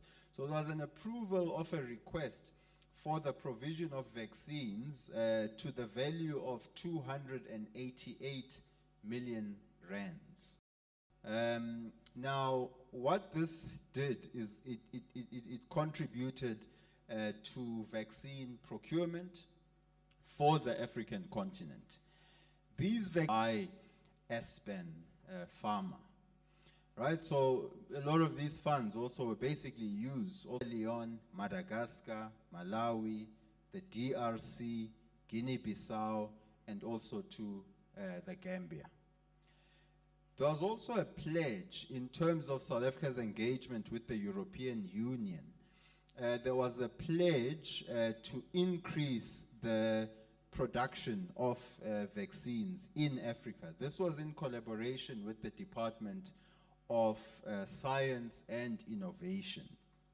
And in this regard, 25 million was allocated towards the production and distribution of COVID-19 vaccines in South Africa. But also what was important, it wasn't just about the vaccines, it was also about producing your rapid testing kits, treatment, of the vaccine and early detection. So that's about 25 million. The company that was involved, or in that, was BioVac. And BioVac is one of 4 manufacturing organizations in Africa which have that capacity, and the only one in SADC that was actively involved in that regard. Now let me come to the SA-Cuba Economic Assistance Agreement package, because I think this holds a lot of interest around the future of South Africa's development cooperation also.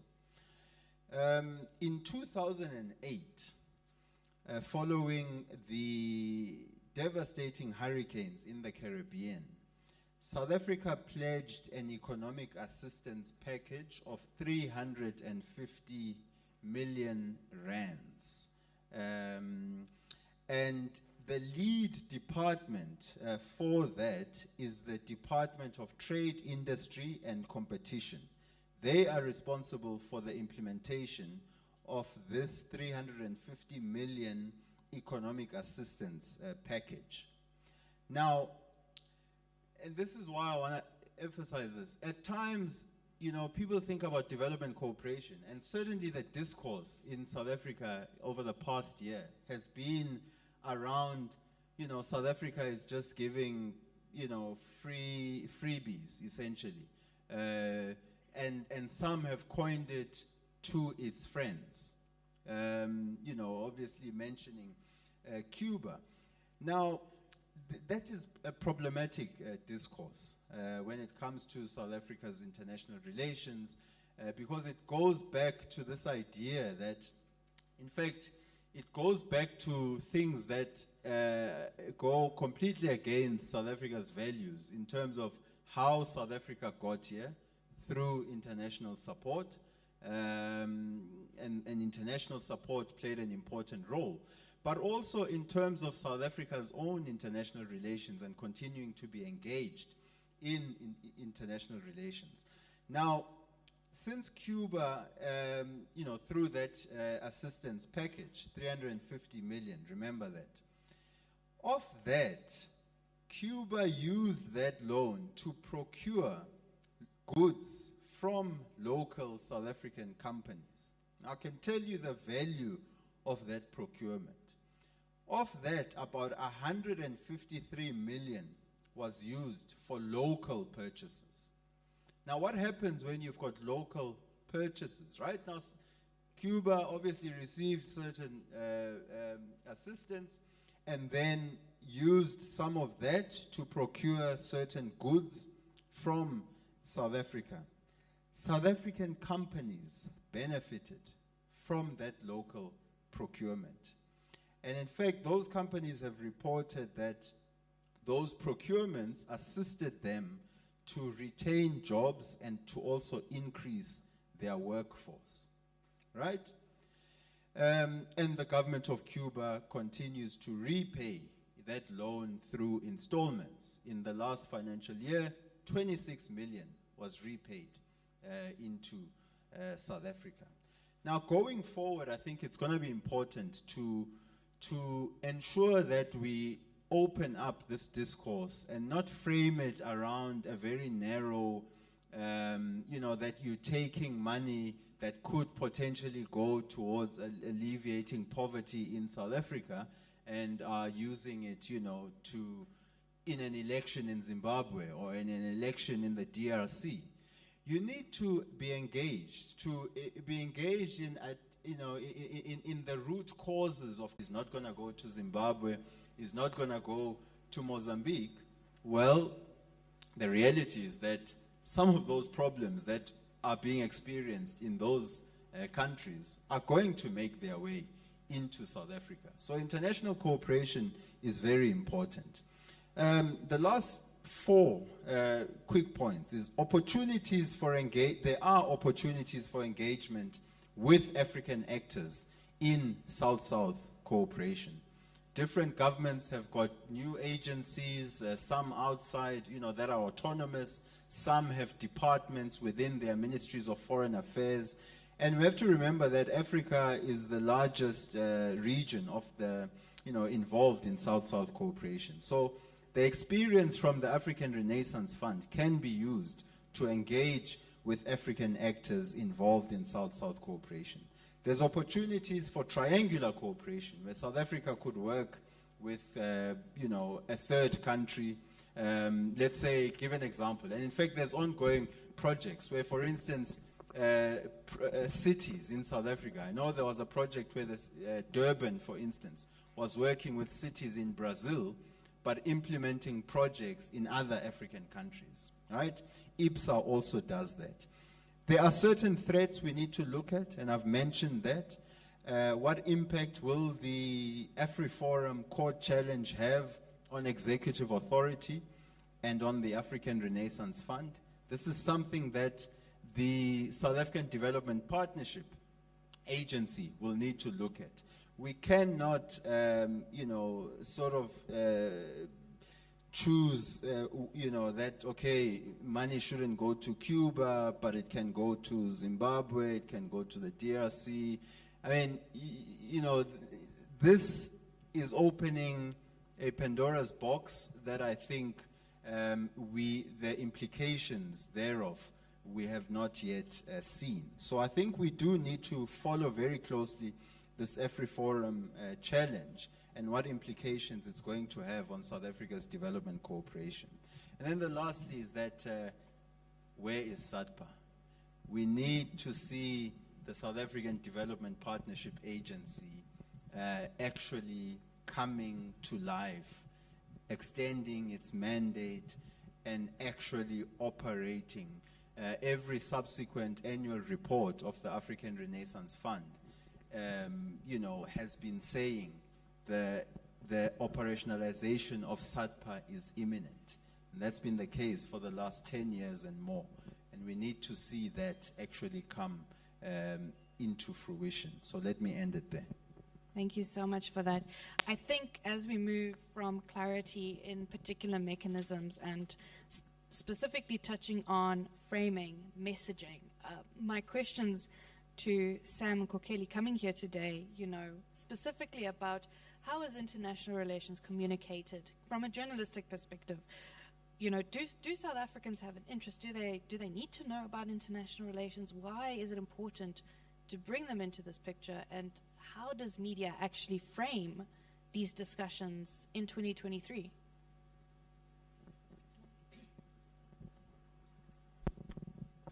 Thank you, Arina. Good afternoon, everybody. It's really wonderful to be here and spend the day with you. We call this international relations and foreign policy. Of course, it's supposed to have a name. But that it has a name and the name we have puts it in a particular box. That particular box tends to turn off some people, and people do not follow it because it fits in a particular box of international relations and foreign policy. So when we follow it in the manner that we put it in compartments, you will find that there is very little attention being paid from the media side to that box, because the media doesn't have adequate capacity to follow and unpack that box. There was a time, let's say in the late 2000s, I used to be at Business Day, I was the news editor. We have 17 news reporters who covered daily the current affairs in the nature that Business Day does. That would be the economy and public policy and politics. There was another section that covered company news and corporate announcement. We had in the team a diplomatic editor, we had a trade editor, we had a defense editor, and they looked after Business Day's coverage of these issues. So if China becomes South Africa's leading trade partner on the day, you've got somebody who can unpack the news and the significance from one angle, then you go to another senior journalist who can unpack it from another angle. All that capacity has been wiped out in the past couple of years, especially since the global economic crisis. Newspapers have never really been able to recover the revenues that they were able to attract back then. So specialization is one of the things that is gone, and people can't check the box. But there's another way to talk about foreign policy and life, outside of the boxes that we choose. Why do we call it foreign policy when it fits in public policy? And the trends that are going on, and they tend to reflect domestic policy. South Africa is the kind of country whose leadership cannot chew gum and walk at the same time. The government does that every single day here in South Africa. We saw with the COVID era, we couldn't put money into fighting COVID and build hospitals capacity at the same time.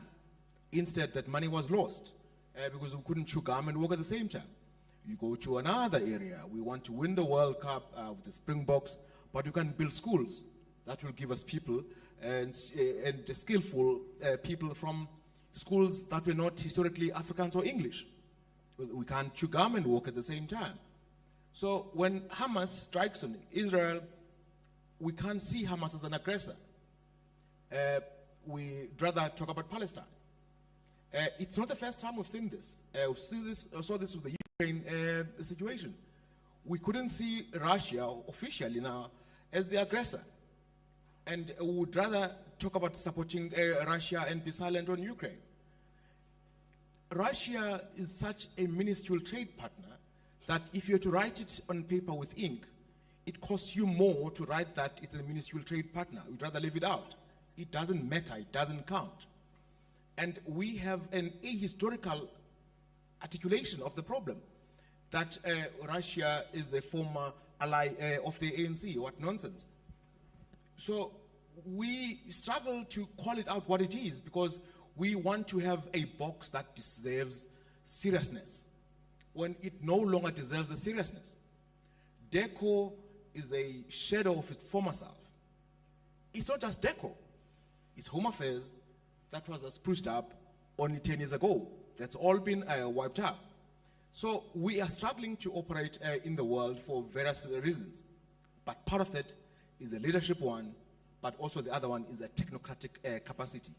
So the media does not have the capacity to articulate this thing in a very systemic and a detailed manner in the context of what it is public policy. Not just a question of foreign affairs, but it's got to have a name, and that's the name that we tend to give it. So we talk about the need for South Africa to play a role in the world.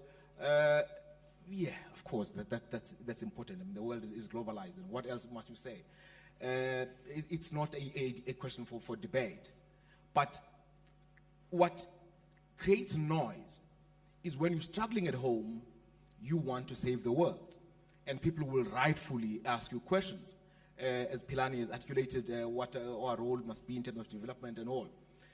It becomes a public relations question that South Africa is giving money to Cuba, more than a question of whether it's right or wrong.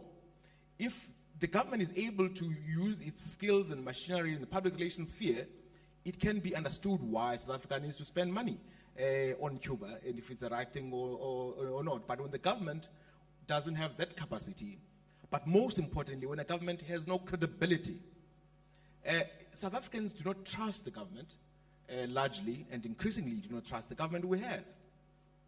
So when the Americans tell us about Lady R and arms being picked up through South Africa and to Russia, we are inclined to believe the Americans more than our government, because our government is dishonest. It gets informed by America that there's a problem.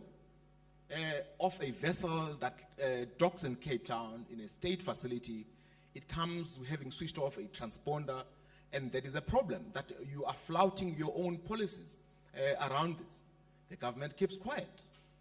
It doesn't communicate with South Africans that we have a diplomatic issue unfolding until the Americans use their ways to tell us that there is a problem. So in a case like that, when you have no credibility, you struggle to communicate what it is. And then we are supposed to believe you later on. When you do an investigation in secret and you tell us very little about what's gone on. So South Africa, America choose to cease fire around Lady R. The government releases a little part of the report and this matter is supposed to die down. And so often these things do not. Conflict doesn't go away. It subsides, becomes a latent conflict that will manifest later on. The matter hasn't been taken away. So we are in that state of things. It's very messy. South Africa is, I'm very negative about South Africa's outlook in so many fronts. We have a government that is losing credibility. We have a government that is taking on the character of a failed state. Not the nation becoming a failed state like Ethiopia or Somalia, but you're talking about a government, the bureaucracy itself, not able to produce a clean water.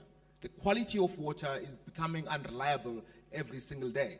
We can't provide hospitals, we can't provide policing, we can't provide medical aid, so much that security companies as well now are thinking of picking up the role of fighting fires. So we have a state that can provide basic services, and we expect the state to be able to articulate and play a role that is so important and complex. The world is such a complex place, it requires people who can chew gum and walk at the same time.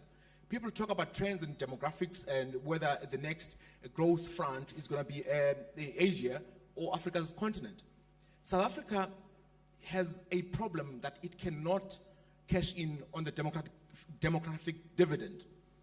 We might be getting a younger population, but the population does not have the skills to exploit the opportunities that come with a demographic dividend. Nigeria might benefit from that more than us. So the opportunities are being missed and the world is changing. We're not able to move with the right partners. We don't learn from India and what other countries in the world are doing. So yeah, we cannot chew gum and walk at the same time. Thank you so much for that, Sam. I think as we try to break down the day, as we try to break down also, your interventions, you see this attempt to a circular and complex response, a pressured bureaucracy, but rather seeing this institutions losing legitimacy in the eyes of South Africans, which is vital when it comes to how you want to implement policy, how you want to make policy. You need your people behind you. I want to turn now to Ms. Tessa Dooms to consider, the dynamics of international relations. Are they important to South Africans? Should they be important to South Africans? Where does national interest, can it talk to the interests of South Africans? Does it resonate at all? Thanks. Thank you, everyone. And I'm going to craft this response as it relates to the upcoming election, because I do think elections have an interesting way of spurring out conversations into the public domain that may not necessarily always sit there. So the reason why I think that foreign policy particularly is going to be important in this election in a way that it may not have been before is because in an election of over 300 contestants, and that's not including independent candidates, what's going to separate people out is not how cute their campaign strategies are. It is going to be ideas. People are going to ask, what are you saying that's different from somebody else? And that may seem like it's an intellectual question that's being asked in ivory towers. I assure you it's not. I assure you that in communities, people are saying, yeah, everybody can have T-shirts, everybody can have posters, everybody can have songs and slogans. That's nice. What differentiates you? And so I think we're in a unique moment where we're going to have an election where ideas will matter. And we've started seeing that since 2021. If you think about the rise of two parties, the Patriotic Alliance and Action SA, who both incidentally share the same colors, what has made those parties interesting to watch is the way people have responded to the ideas that they have put forward. And I mean, calling Gayton McKenzie a purveyor of ideas is hard on a good day, but it is ideas that people are chasing. They're chasing the fact that Gayton is willing to talk about things that other politicians are not willing to talk about. And so we may scoff at that, but those are ideas, and ideas matter in politics, and they're going to matter in this election. And so I call it the phenomena of what's on the ballot versus who's on the ballot. I think people are going to be overwhelmed by who's on the ballot, and they're going to replace that by asking, what do I get from my X when I put it on this ballot? What are the things I care about, and do the people who I'm going to put my X next to care about the same things? So let's think about that in terms of foreign policy. Firstly, the thing about foreign policy is going to be about the relationship between what happens at the macro geopolitical level and what happens at the personal and how those two connect. So feminists will tell us the personal is political. The geopolitical is going to have to be very personal in order for it to matter. But I argue that it's already the case, that it has started mattering at very personal levels. So when we talk about Ukraine, we've seen parties like the Democratic Alliance and BOSA make the Ukraine issue about the cost of living crisis. And so they raise the cost of living so that when people ask, what is your solution, they say, well, there's this issue happening in Ukraine. On the other side, you've seen the ANC take the Ukraine issue and make it about energy. And people within the ANC, particularly pro-coal, pointing to the European response to the Ukraine crisis being the move back towards coal as part of the reserves and the crisis response. And so in those ways, you've already had conversations that are very personal to people's lives in South Africa that are not talking about foreign policy explicitly, about foreign policy in these ways that matter in political terms. If we talk about the Lady R issue, South Africans didn't care about Lady R. South Africans cared about two things: credibility of government and the fact that we looked stupid because we couldn't answer questions. We did. We looked silly. It didn't matter that America was wrong or right. It mattered that we didn't have an answer and that we had to go through commissions to get an answer to a question that should have been obvious. So there was a credibility issue, and then there was the question that has now become important around AGOA and jobs. Because really, what happens with AGOA is going to have knock-on effects, and that's going to relate to jobs, depending on how things go. The Zim elections, the recent Zim elections are part of a broader conversation, as we all know, about African migration and xenophobia in South Africa. All of that is a foreign policy conversation that translates itself into a national priority, especially when you have the rise of something like Operation Dudula. And then the final example is Palestine. And as much as you would say, well, people in Shoshanguve are not sitting down and talking about Palestine, people in Shoshanguve do care about whether or not you have a government that responds with a commitment to justice and solidarity in the world in a time of oppression, crisis, and war. And so if you can't, point out oppression elsewhere and injustice elsewhere, what does it say about your commitment to justice here? So those are just examples, quick-fire examples of the ways in which foreign policy are definitely personal and localized domestic issues in a political sense. So somebody once said that for politicians and political parties, it's important to remember that foreign policy loses you votes, it doesn't gain you votes. Herman Mashaba would disagree, and he may not be wrong to disagree about that. But in the main, foreign policy is divisive. And in the ways that in which it's divisive, it's probably going to lose you more people than it's going to get you if you pronounce on it. But when those things, as I've tried to point out, actually have real consequences for people's lives, the ability to communicate that is actually going to gain you votes. It's actually going to gain you votes to show that you're not just trying to solve for the immediacy of today. You're not trying to put a plaster on the problem today. You're trying to create sustainable long-term solutions as somebody who seeks power, as somebody who's in power. And nobody illustrates this better, actually, than the current Minister of International Relations. Now, Lady Pandor, if you did a straw poll about whether or not she'd make a good president, you'd probably get a lot of people who say yes, just because she's been able to, with clarity, speak on the international stage and sound like she's credible. The president got a lot of goodwill a few months ago when he went to the UN. And just on a 30-second clip, people went, oh, this is so radical. He's such a radical man. We didn't know he could stand up like this.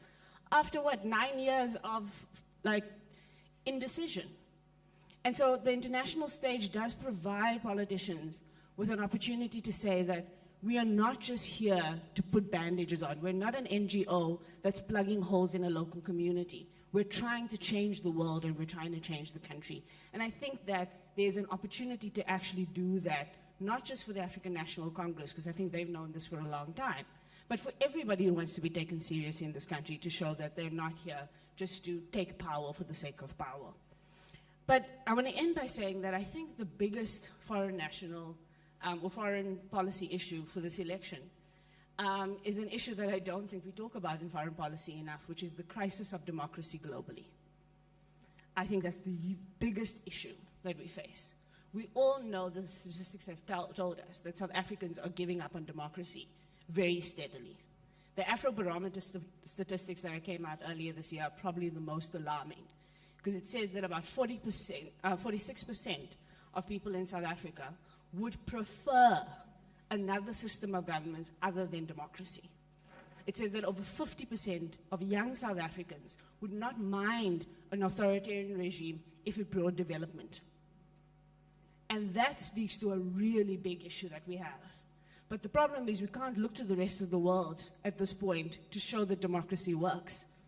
Because from the US to Europe, there's a crisis of democracy across the globe. And the response to that crisis of democracy has unfortunately been just a defense of democracy. And at the risk of using terms that are going to point out organizations, I'm not trying to do that. One of the arguments I've tried to make in the last few months is that I don't think it's useful for us to be defenders of democracy in a context where democracy has failed, especially young people in South Africa. I think that we do need to think about how to become innovators of democracy. And that the defense of democracy has largely been about defending people who benefit of the status quo of democracy around the world. And that's usually elites. Economic elites, political elites, the kind of democracy that we have churned out over the last 20 to 40 years, depending on who you're talking about, has become about securing the interests of very small groups of people around the world. And people are starting to call that out. They're starting to call it out. And I keep saying that, especially in South Africa, where we tick so many of the democratic boxes relative to the rest of the continent, we are giving democracy a bad name by not having the development outcomes to go with it. We're giving democracy a bad name by not having the kind of substantive change that democracy is supposed to bring for the majority. You can't be the most unequal country in the world and then say that you have a government of the people, for the people, and the people shall govern it. You're giving democracy a bad name. And so I think if we're going to fix this, we're going to have to ask big questions about the rest of the world, about the future of democracy, how we make democracy better, and do it in terms that secure our own interests as South Africans, give vision to ourselves and the rest of the world, but importantly, double down on the values of solidarity, justice, and equality, not only in South Africa, but in the world globally. Thank you so much for that.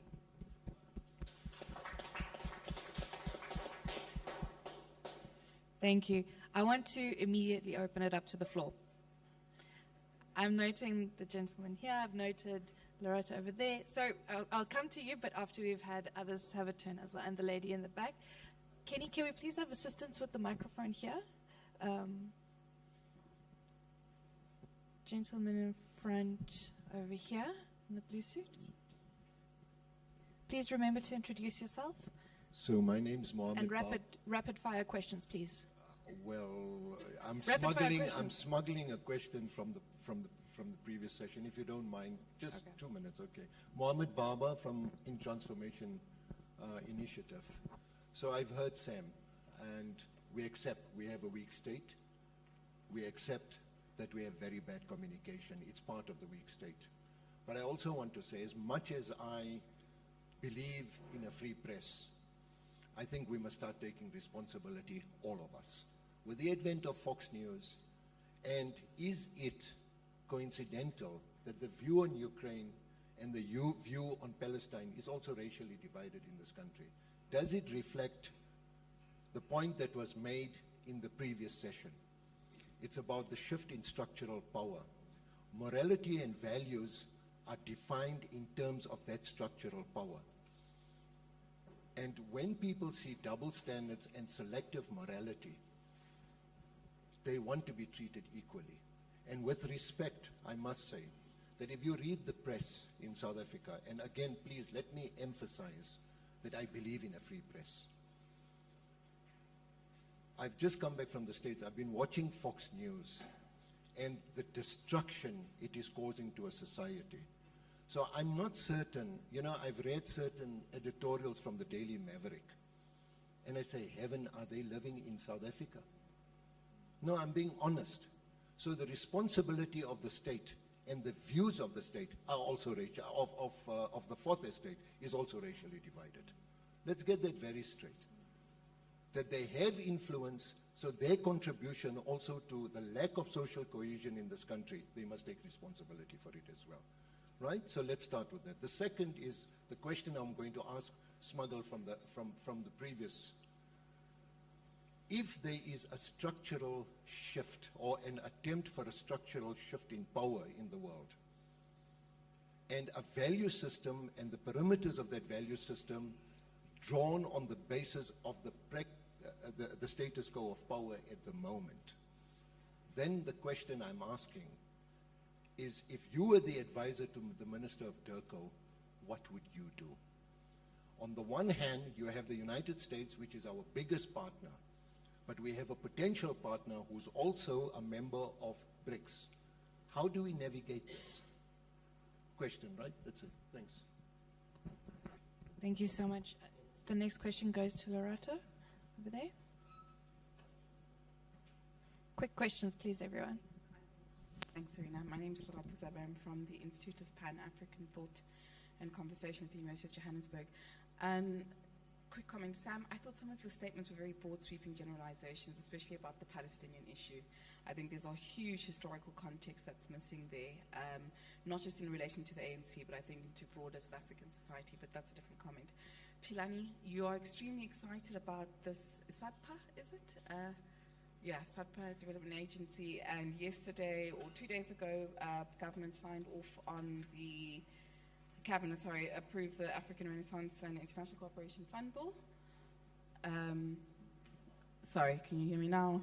Yes, hi, there I am. With the African Renaissance and International Cooperation Bill, I'm very worried that as what is slowly manifesting to be a deteriorating state in general, we now want to be a developmental state and build a development agency. I think this is a very confused and very grey area in our foreign policy architecture right now. I'm not sure that this is the right time to do this. I recall SADPA being an idea, ANC Poly Conference, I think it was Mangaung, Maite was still foreign minister at the time. I didn't like the idea then, I don't like its operationalization now. I'm concerned that an aid agency is going to conflate our economic diplomatic efforts and aggression and pursuits. And I'm not sure what we would do with it right now that our economic diplomacy efforts can't attain. And it needs a far greater articulation and intentionality. And aside from that, we're going to need to really define, Priel said, South Africa has an inescapable leadership role on the world stage. I think we need to define what we're doing in Africa first. And I think that's very, very important. And I think that agency is going to be outwardly looking into the African continent, and we need to decide what it is we're doing out there first before we can do that. So do you really think that we need an aid agency? Is it a good couple and fit right now for us? Then the lady in the black shirt, adjacent there, thanks. Thank you. My name is Renee. I'm a PhD candidate with UP, unfortunately in public management. I do believe I believe that we are emerging into a multipolar world. And I think it was Priel that asked the question, what is this world going to look like? What is scary for me is that agenda setting has already started, and obviously not now, pre-pandemic, and the pandemic just escalated, or the impact that we see now of the COVID pandemic, especially in terms of how countries relate to each other. In relating it to our session 2 now and how we communicate our foreign policy or how we rationalize our foreign policy, my concern is that we adopt words that is used by the West, more especially when they use rhetoric of, I'm using the word rhetoric in inverted commas, a weakening democracy. Is it really weakening democracy or evolving democracy, which is what the last speaker had spoke to? Is it really a rules-based international order, or is it international law? And what does a rules-based international system mean? We talk about new normative frameworks, value systems, but in terms of who is writing these new rules? And what is disconcerting to me is that our government and our media perpetuate let me not say perpetuate, the language that is used sets a certain narrative. So when you say weakening democracy in Africa, no, maybe it's evolving democracies. Don't talk about a rules-based international system. What does that even mean? It's international law. So I think, like the gentleman in front said, taking ownership of what the media puts out there, government being aware of the words they use, because that sets a particular narrative going forward into a multipolar world. So maybe not so much a question, just a comment, but also taking responsibility of what we say and how we say it, because that influences the voters' base in terms of how they understand foreign policy and what that means to them. Thank you. I think let's take a quick response, just quick responses, and then we'll go back out to the questions. Sure. So I want to kind of double down on what you've just said, right? I've asked the question, in South Africa in particular and Africa in general, if we actually went on a road to redefine what democracy looks like for us institutionally, particularly in terms of institutions, what cost would that come at and at whose hand? So if we said, hey guys, we need to rethink the role of the judiciary in a democracy. Who's going to be pissed off by that? What cost might we bear? At whose hand? If we said, hey guys, are there other ways in which we can elect people? And I think that those are important things for us to think about, because are we really sovereign when there's kind of an invisible hand of the rules that have been set that we can't go against, even if it's not working for us, right? And we could say, well, the rules are not working for us because the world's in a mess. But maybe the rules are the reason why the world is in the mess. And so in the same way that we accepted the kind of economic shift and power in the 80s when we did that kind of big Bretton Woods moment, is it not perhaps time that we had that kind of conversation internationally and globally about the state of democracy, what it is, what it means, which institutions work, and which need to be rethought? And is Africa not a good place to start with that, given the fact that democracy is just not taken off in so many contexts here? And I think if we don't figure that out, that's going to be a problem. The second point I want to make is the question about interests and whose interests our foreign policy serves. Kula Mbate, about a month ago, made a really important intervention when he said that our foreign policy's problem is not that we don't take stances, it's that we don't take stances based on interests that we've declared and decided on our own terms. And so if you ask South Africans in the main, what are our national interests, what are our national assets, and what are our national bargaining chips, we don't know the answer to that. And that's all the way from the president to the person selling vegetables on the side of the road. And so it feels like we're going through foreign policy on an ad hoc basis. We're feeling it out. And perhaps one of the biggest things that he said that I would ask us to ponder is, when we say our interest, are we talking about our interest as a country at large or the ANC's interest as the ruling party? I think we're bumping up against those two things in ways that are problematic for many reasons. And it's not just in foreign policy. We know that we don't actually have a proper national vision for this country that we all agree on many fronts. But I think in foreign policy, it means that we are actually open to a lot of weaknesses and a lot of bad decisions because we're playing it by ear. No, thanks, colleagues. Yes, a structural shift in power. And I think, this past year has been really about how South Africa navigates this. It's made errors, it's made some missteps. At times it's found the right, balance and even the right, messaging. But I think, one of the big challenges, let's say hypothetically, in advising a minister of international relations in South Africa, one of the biggest challenges for DIRCO is not the department itself. Of course, we can go into the department and it's been going through various changes, some of them actually positive and necessary changes. I mean, I mentioned earlier the Foreign Service Act, the attempt to really professionalize the South African Foreign Service. That's very important.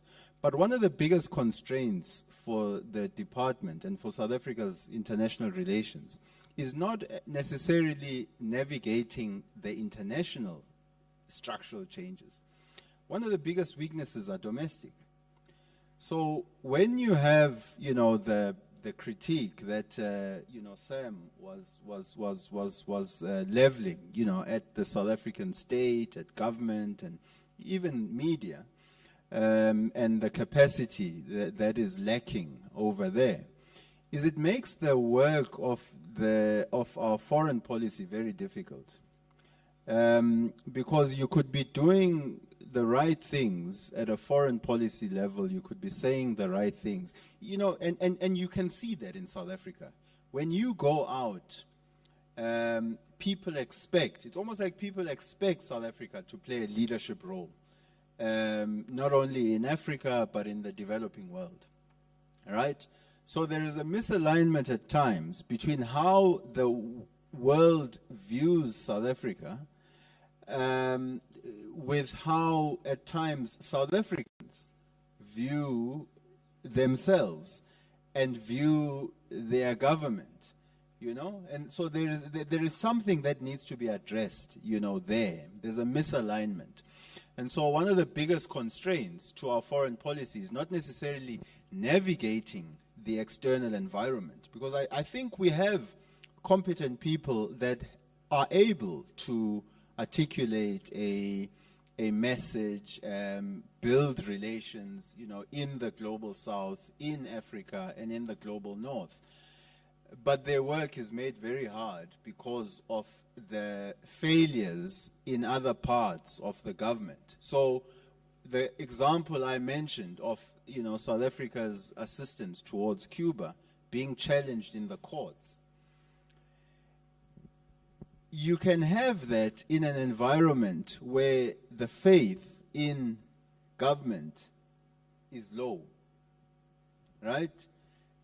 Where government at a domestic level is not delivering services, you know, water, electricity, fixing roads, the mundane day-to-day things that are required, a functioning public transport and all of those things. All of those things, having them in place, elevates South Africa's role in the world. But an inability to deliver on those things, over time, it will erode not only your credibility domestically, but over time, it tends to then erode your credibility externally also. You know, because when you go to, you know, I won't mention the name, but if you go to a small, let's say, Central African country, and they're saying, hey, at least we don't have load shedding. You know? So, I mean, of course, that you can hit back at. I mean, you can say, look, South Africa still produces half of the continent's electricity and all of that type of stuff, right? But there is a perception there that you are actually fighting against, and it makes your job harder. So you have to sort, and that's why, you know, somebody online on the YouTube link was asking the linkages between your domestic policy and your foreign policy. So you know, and we've always saying that our foreign policy is an extension of our domestic policy. But you could have a very good foreign policy, and if you're bad domestically, it ends up eroding, you know, the gains that you have at the international front. And then just lastly, very quickly, I think SADPA is long overdue. South Africa was one of the first countries to propose, you know, this, at least in the developing world, to really go out and say we should establish a South African. I don't think you need an aid agency, because aid goes to what my sister there was asking, how we use concepts. Aid in the developing world is not a good concept.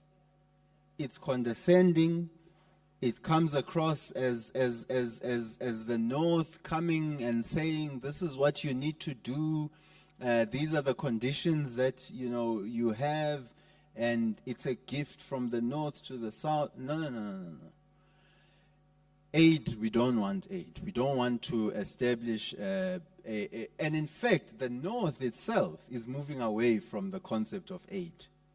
You know, so the North itself is listening to the South around development cooperation, promoting win-win relations. And here's why I think we do need that agency. We need that agency because you can see that the imminent operationalization of SADPA has had an impact on the ability of the African Renaissance Fund to actually do its work. It's kind of operating with a little bit of uncertainty. You know, when are we going to have it? What are the modalities? What is the structure? All of those types of things. So you need to clarify that structure. You need to clarify whether you're going with the current system where you need concurrency between Ministry of Finance and DIRCO, or whether it's going to be an autonomous agency. But its role has to be externally about addressing the root causes underpinning lack of development, conflict, and all of that. So we have to be engaged and I found that going through the reports of the ARF, you can do a lot with relatively little, but operating in an environment where there's uncertainty makes it quite difficult. So it was the right time in 2007, to actually establish a South African Development Partnership Agency. And we've lost a lot of ground since 2007. We can still regain that ground. I think there's been monumental agreements, whether it's BAPA plus 40, the Buenos Aires Plan of Action, whether it's through UN agencies, UN Office on South-South Cooperation. It can complement South Africa's foreign policy, but it won't complement it if we keep saying we're going to establish SADPA over a 10-year period, 12-year, 15-year period, and you keep saying SADPA, eventually you lose credibility. Because at the end of the day, we used to be asked as researchers all the time when we traveled abroad, with excitement, when are you guys establishing SADPA? These days, not many people are even asking about SADPA. So it tells you that over time, when you don't implement the things you say you'll implement, you tend to, over time, lose your credibility. And South Africa should be an active player in the development cooperation landscape. But as I said, addressing the root causes of conflicts, of poverty, and development finance even. South Africa should be blending concessional finance with more commercial finance. We should have a more active role from the DTI and from your DBSAs and so forth, complementing what SADPA would be doing. Yeah. Thank you so much. If I could start with a question I think Tessa poses powerfully in her input originally about the youth being failed by democracy. If I could attempt a response to that, Tess, I would say democracy hasn't failed the youth. We might have very high youth unemployment because the economy is failing, but somebody manages the economy. We've got a ruling party who has, among its primary job KPIs, is the management of the economy. Democracy has various stages. In South Africa, we tend to focus on the transition that happened before 1994, not what happens after 94 and what stages. We're supposed to enter a stage called the democratic consolidation, where democratic actions are so natural among a society that everybody is imbued with a sense of a democracy in their everyday actions. One of the duties of somebody in a democracy is to vote out a government that they do not believe in. This is something we have not exercised strongly, so we have not exercised that option of voting out a government that does not deliver in an economy that helps everybody else. So it's not democracy itself failing. It might be people losing faith in the democracy itself, not that the concept of democracy has failed. There's a guy, Robert Dahl, who writes about democratic consolidation. Many academics will agree with him that for democracy to consolidate, you need the ruling party to lose power. It must go to the opposition bench, fight for power again. Only then can you say that your democracy has consolidated. So we have not reached that stage in South Africa yet. So it's too soon to make a broad call on whether democracy itself has failed. But people might be losing faith in the democracy, but they might be using democracy as a proxy for an economy that is failing, when in fact democracy itself hasn't. On the issue of Palestine, Israel, Hamas, look, I'm not one to just want to defend myself when I'm being criticized. I would also hate it when people agreed with me freely, every day, easily.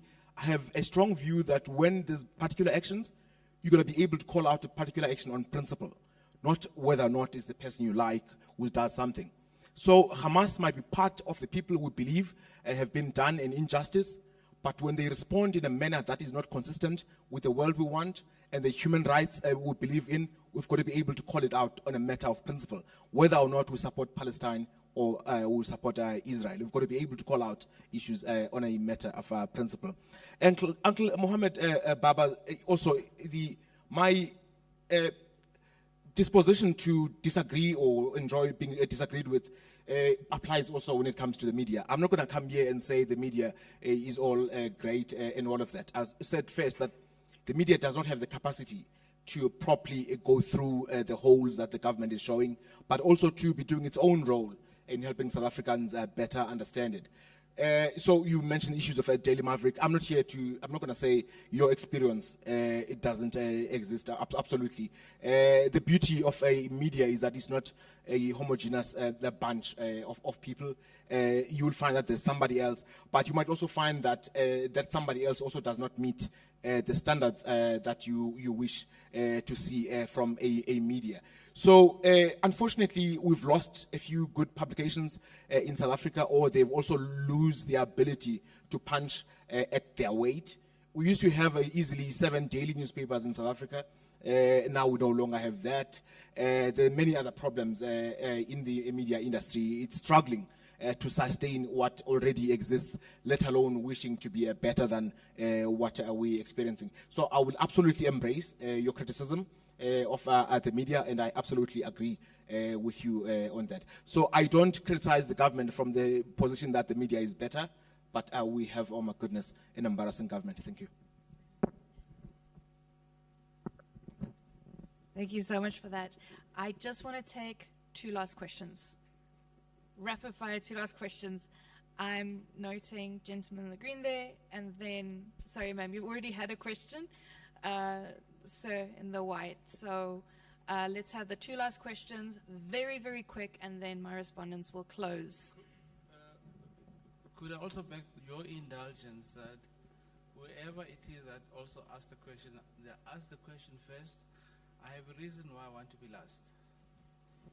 Okay. Gentleman who wants the last word? No problem.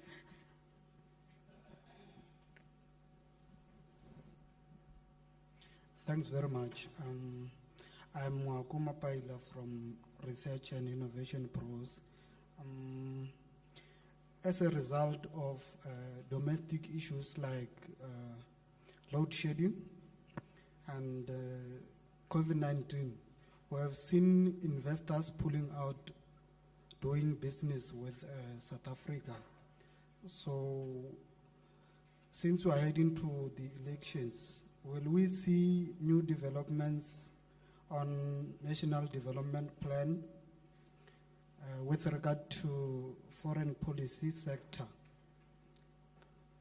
Or will we see any new developments in the next 5 years?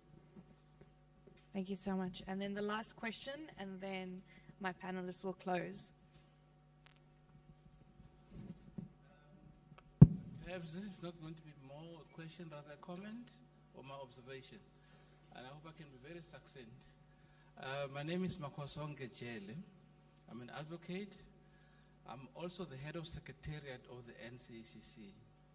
So when you spoke about Lady R and quite a number of things, I then felt maybe I need to share with you, including Mrs. Dooms and everybody else, know that if you're in the belly of the beast, what you do is completely different to those of the people who are outside. I sit here as a man who approved the docking of Lady R in Simonstown. And we did that within the law. We did it within the law as is prescribed. I was also sure that there was nothing to what the American ambassador purportedly claimed. But my grief, if I were to address it to Mr. Cordially, stealing from the previous session and also what was said about the fourth estate, I have a difficulty where, and it's not a homogeneous group, the media, so to speak, but where they actually shirk their responsibility in being educative. And they hold a very responsible, I think, role in educating for the following reasons. When the ambassador made the statement, I was in Vienna, And it was difficult to try and respond from there, but I did as much as I possibly could, cut my visit short. I'm not complaining, but the responses had already been there within the South African system, because I had already fielded about 4 parliamentary questions in relation thereto. What I'm trying to say is, when you are being represented by our own parliament, we were held accountable around what transpired in December. I had done everything that would have had to be done.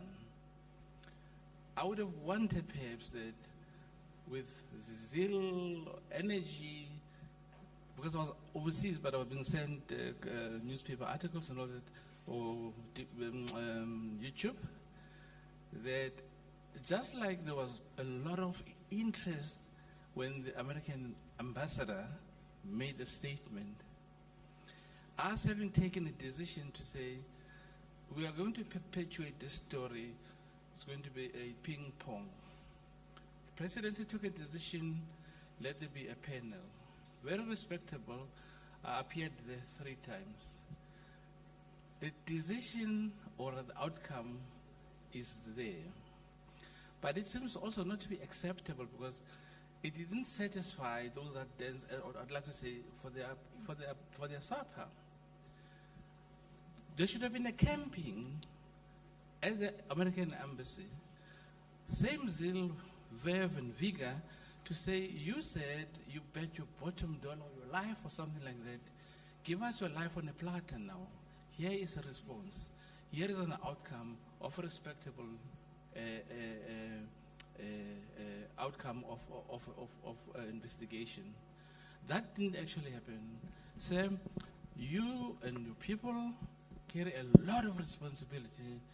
I would want you to educate yourselves in this matter so that it doesn't become a quick, and then we sell papers or whatever you wish to sell. And Mrs. Dooms, if we appeared like we didn't know what we were doing, we knew what we were doing. But at the end of the day, I take it that some of the people here may have felt like you do. In the people I interact with, I always say, whoever engages me in the work that I do, I'm willing to convert them to make them apostles of what we do. Because I think with knowledge, then you get power. Thank you. Thank you so much. I think let's quickly close, and then I'll give the word of thanks. Yeah, 2 quick ones. One, your question, that's actually not a foreign policy issue, it's a trade policy issue going into the election.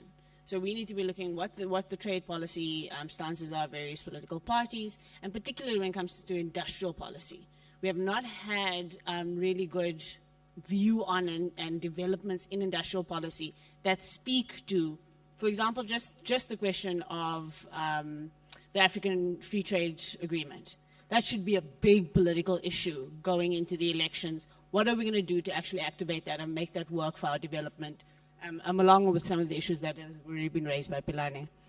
So on your point, and for me, the Fourth Estate has all of the issues that have been raised by both you and Sam.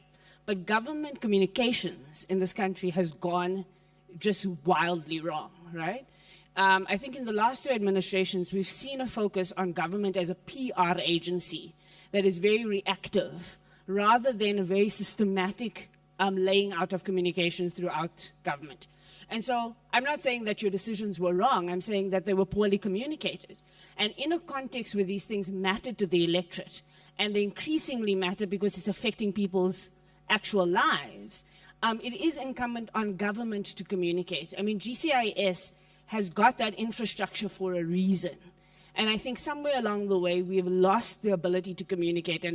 And I'm almost going to say something that's going to get me into trouble, but here we go.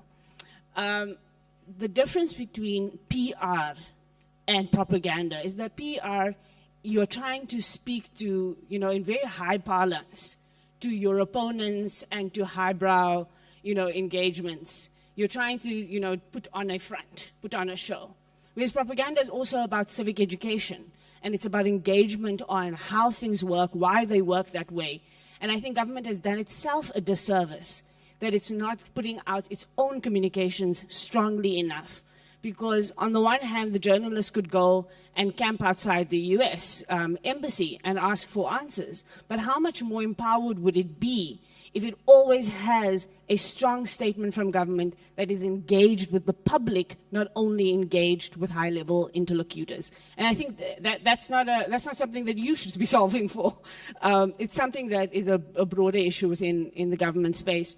And maybe the last point that I want to make is that South Africa's sense of what we deem as important, both at the level of values and at the level of material interests, the more clear that becomes to people, the less flaky our judgments are, or quick our judgments are.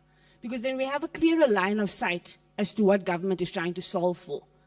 When it holds back, when it aggresses, we don't have a clear line of sight, and there's a credibility part of that, but also just a leadership vision problem that we have in the country. And again, that's not going to be solved by the bureaucrats, it's going to be solved by the politicians.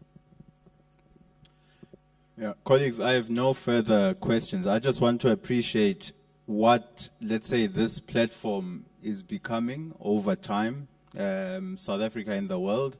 And part of the reason why we put this together is so that you don't have so-called experts making presentations to, people. What you want is an engagement. You want to have a serious engagement with practitioners and also non-practitioners. And I think that intervention that you are making is exactly highlights what we want to do with South Africa in the world, because we want it to be a space where practitioners who are really taking the decisions but also thinking through some of these matters can come in a space that they feel is a safe space to engage and actually bring their own experience and bring their own insights, but also where panelists, are free to engage, on their views and so forth. And through that, there's a two-way learning, certainly, because we as panelists, as facilitators, you also learn certain nuances that you may not necessarily have. But at the same time, it also allows, people who are part of the conversation to also add their input. So I think that type of an intervention is exactly why, we have to put these types of engagements, on an annual basis, and ensure that people who come here understand that this is a safe space, that you can engage, but that you must also bring your experience and your insights. And so I want to just appreciate that and that interaction, that's happening, because I think this is really one of the things that highlight what we want to do with South Africa in the world. Thanks. Yeah, thank you, Advocate. I really appreciate your inputs and everybody else's inputs. South Africa would have benefited from a more transparent kind of conversation about the commission. We have a history of commissions in South Africa being used to whitewash things from Oilgate, Ellis Park, and many other incidents. So your input helps. The public would also probably benefit from further interrogating what you said about a few things. A private vessel landing in a state base, a transponder off, looks very dodgy. So I would have enjoyed asking you a few questions around that. Also, the absence of evidence doesn't tell me that the arms were not loaded on the vessel. Thank you. Thank you for that, Sam. I think it's time to close. And on that very contentious point, we're going to be having an explosive conversation over lunch. And I want to thank my panelists the whole day for sharing their intellectual property. The guests as well, my audience for coming. I want to acknowledge ambassadors, high commissioners, the diplomatic community who came, government, members from government, academic, and most importantly, civil society, who was able to also come and share their views. Thank you to the Friedrich-Ebert-Stiftung for always being a staunch supporter and making today happen.